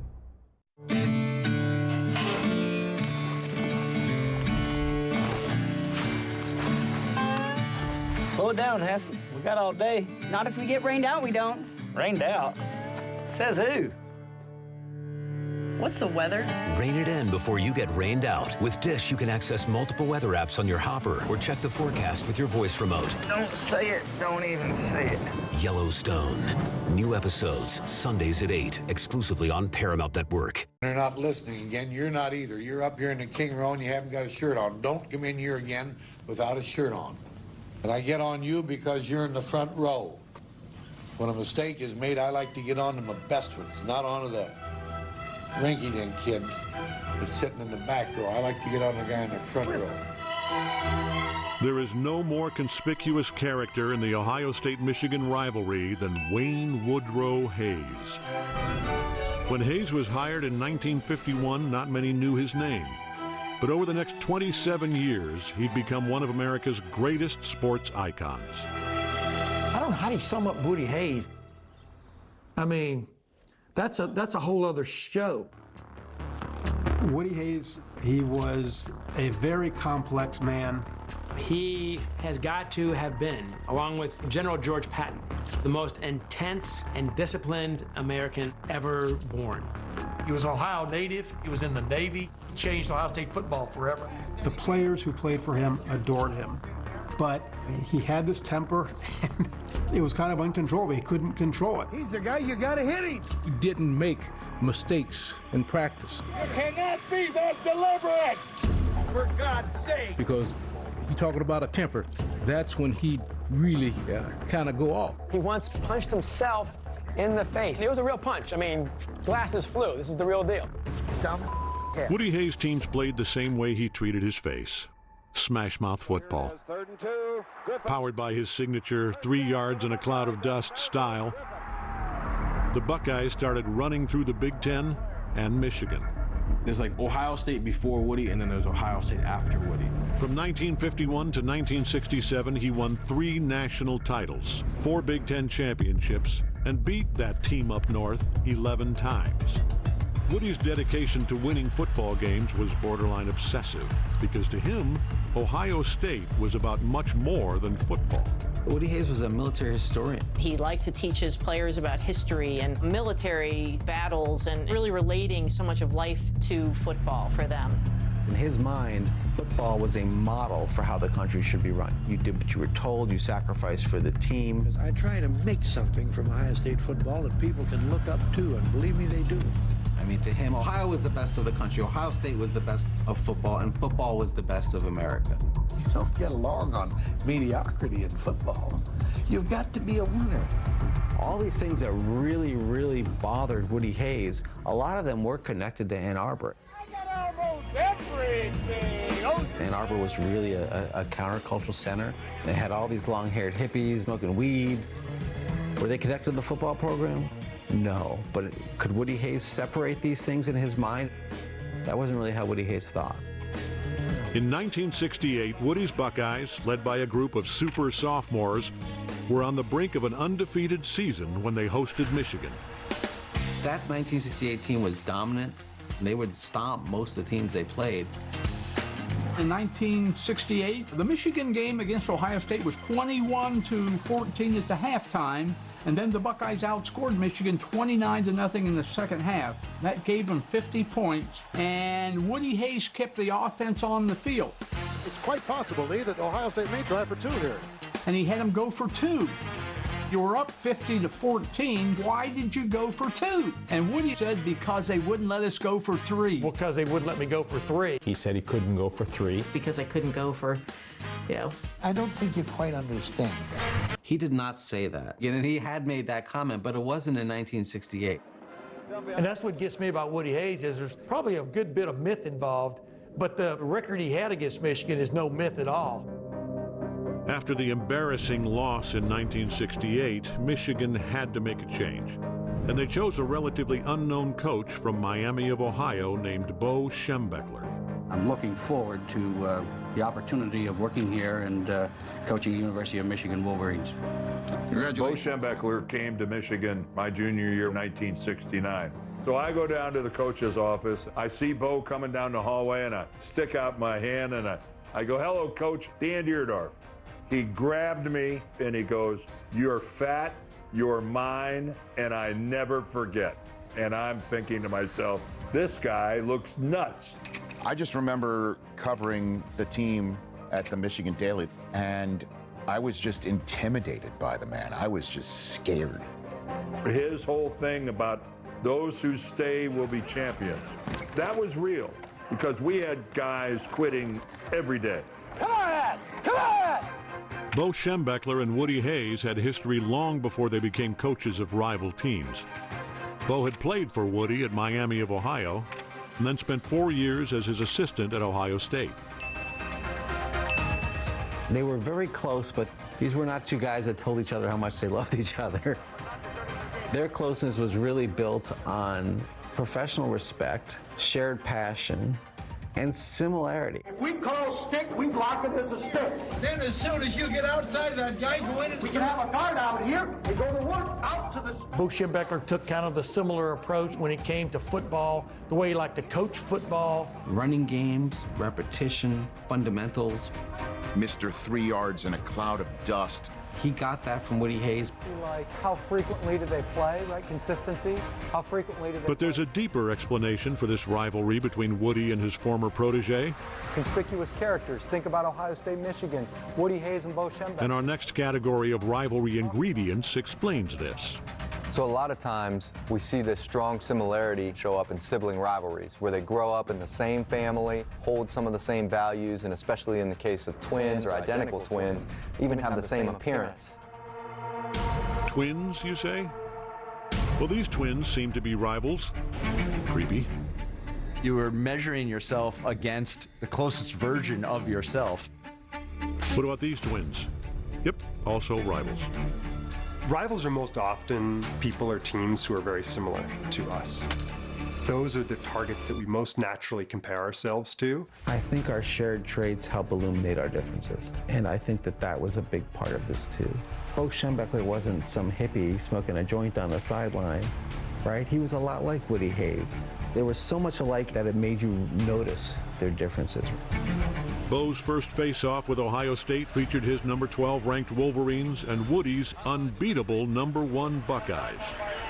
Bo Schembechler on the sidelines here, 39 years old, in his first year as the head coach of the University of Michigan team. Back then, if you were going to win the Big Ten, that involved beating Ohio State. You know, 1968, Ohio State wins the national championship, has the number 1 team in the country coming back in 1969. And as the season unfolded, that was the understanding in the country that might have been the best team of all time. There's a tremendous amount of intensity here on both sides that the Big Ten championship has hinged on this particular game between Michigan and Ohio State. Here's this band of Michigan Wolverines that had their behinds kicked the year before, and they had that score up everywhere. It was taped on their lockers. It was taped in the showers. Every one of us had to wear a piece of tape across the front of our helmet that said 50-14 on it. Talk about a motivating factor. Those guys said we knew in our bones we were going to win this game. And the handoff goes to Billy Taylor, finds an opening, goes to the 25. Our beating them was not a fluke. We were every bit as good as they were. They don't want to hear that, but that's the way it is. This Michigan Stadium is absolute bedlam. You talk about excitement, here it is, right here in Ann Arbor. The result was so shocking to Ohio State fans. A Woody clone beat Woody at Woody's game. Well, Bo Schembechler must be very, very happy. That 10-year war, it was sparked. And so, today, November 22nd, no Michigan man will ever forget, because today is the day Ohio came to bury Michigan, all wrapped in maize. Everything changed that November day in 1969. That game really started the modern era of Michigan football. Oh, the Buckeyes came to bury the Wolverines, but Michigan wasn't dead. And when that game was over,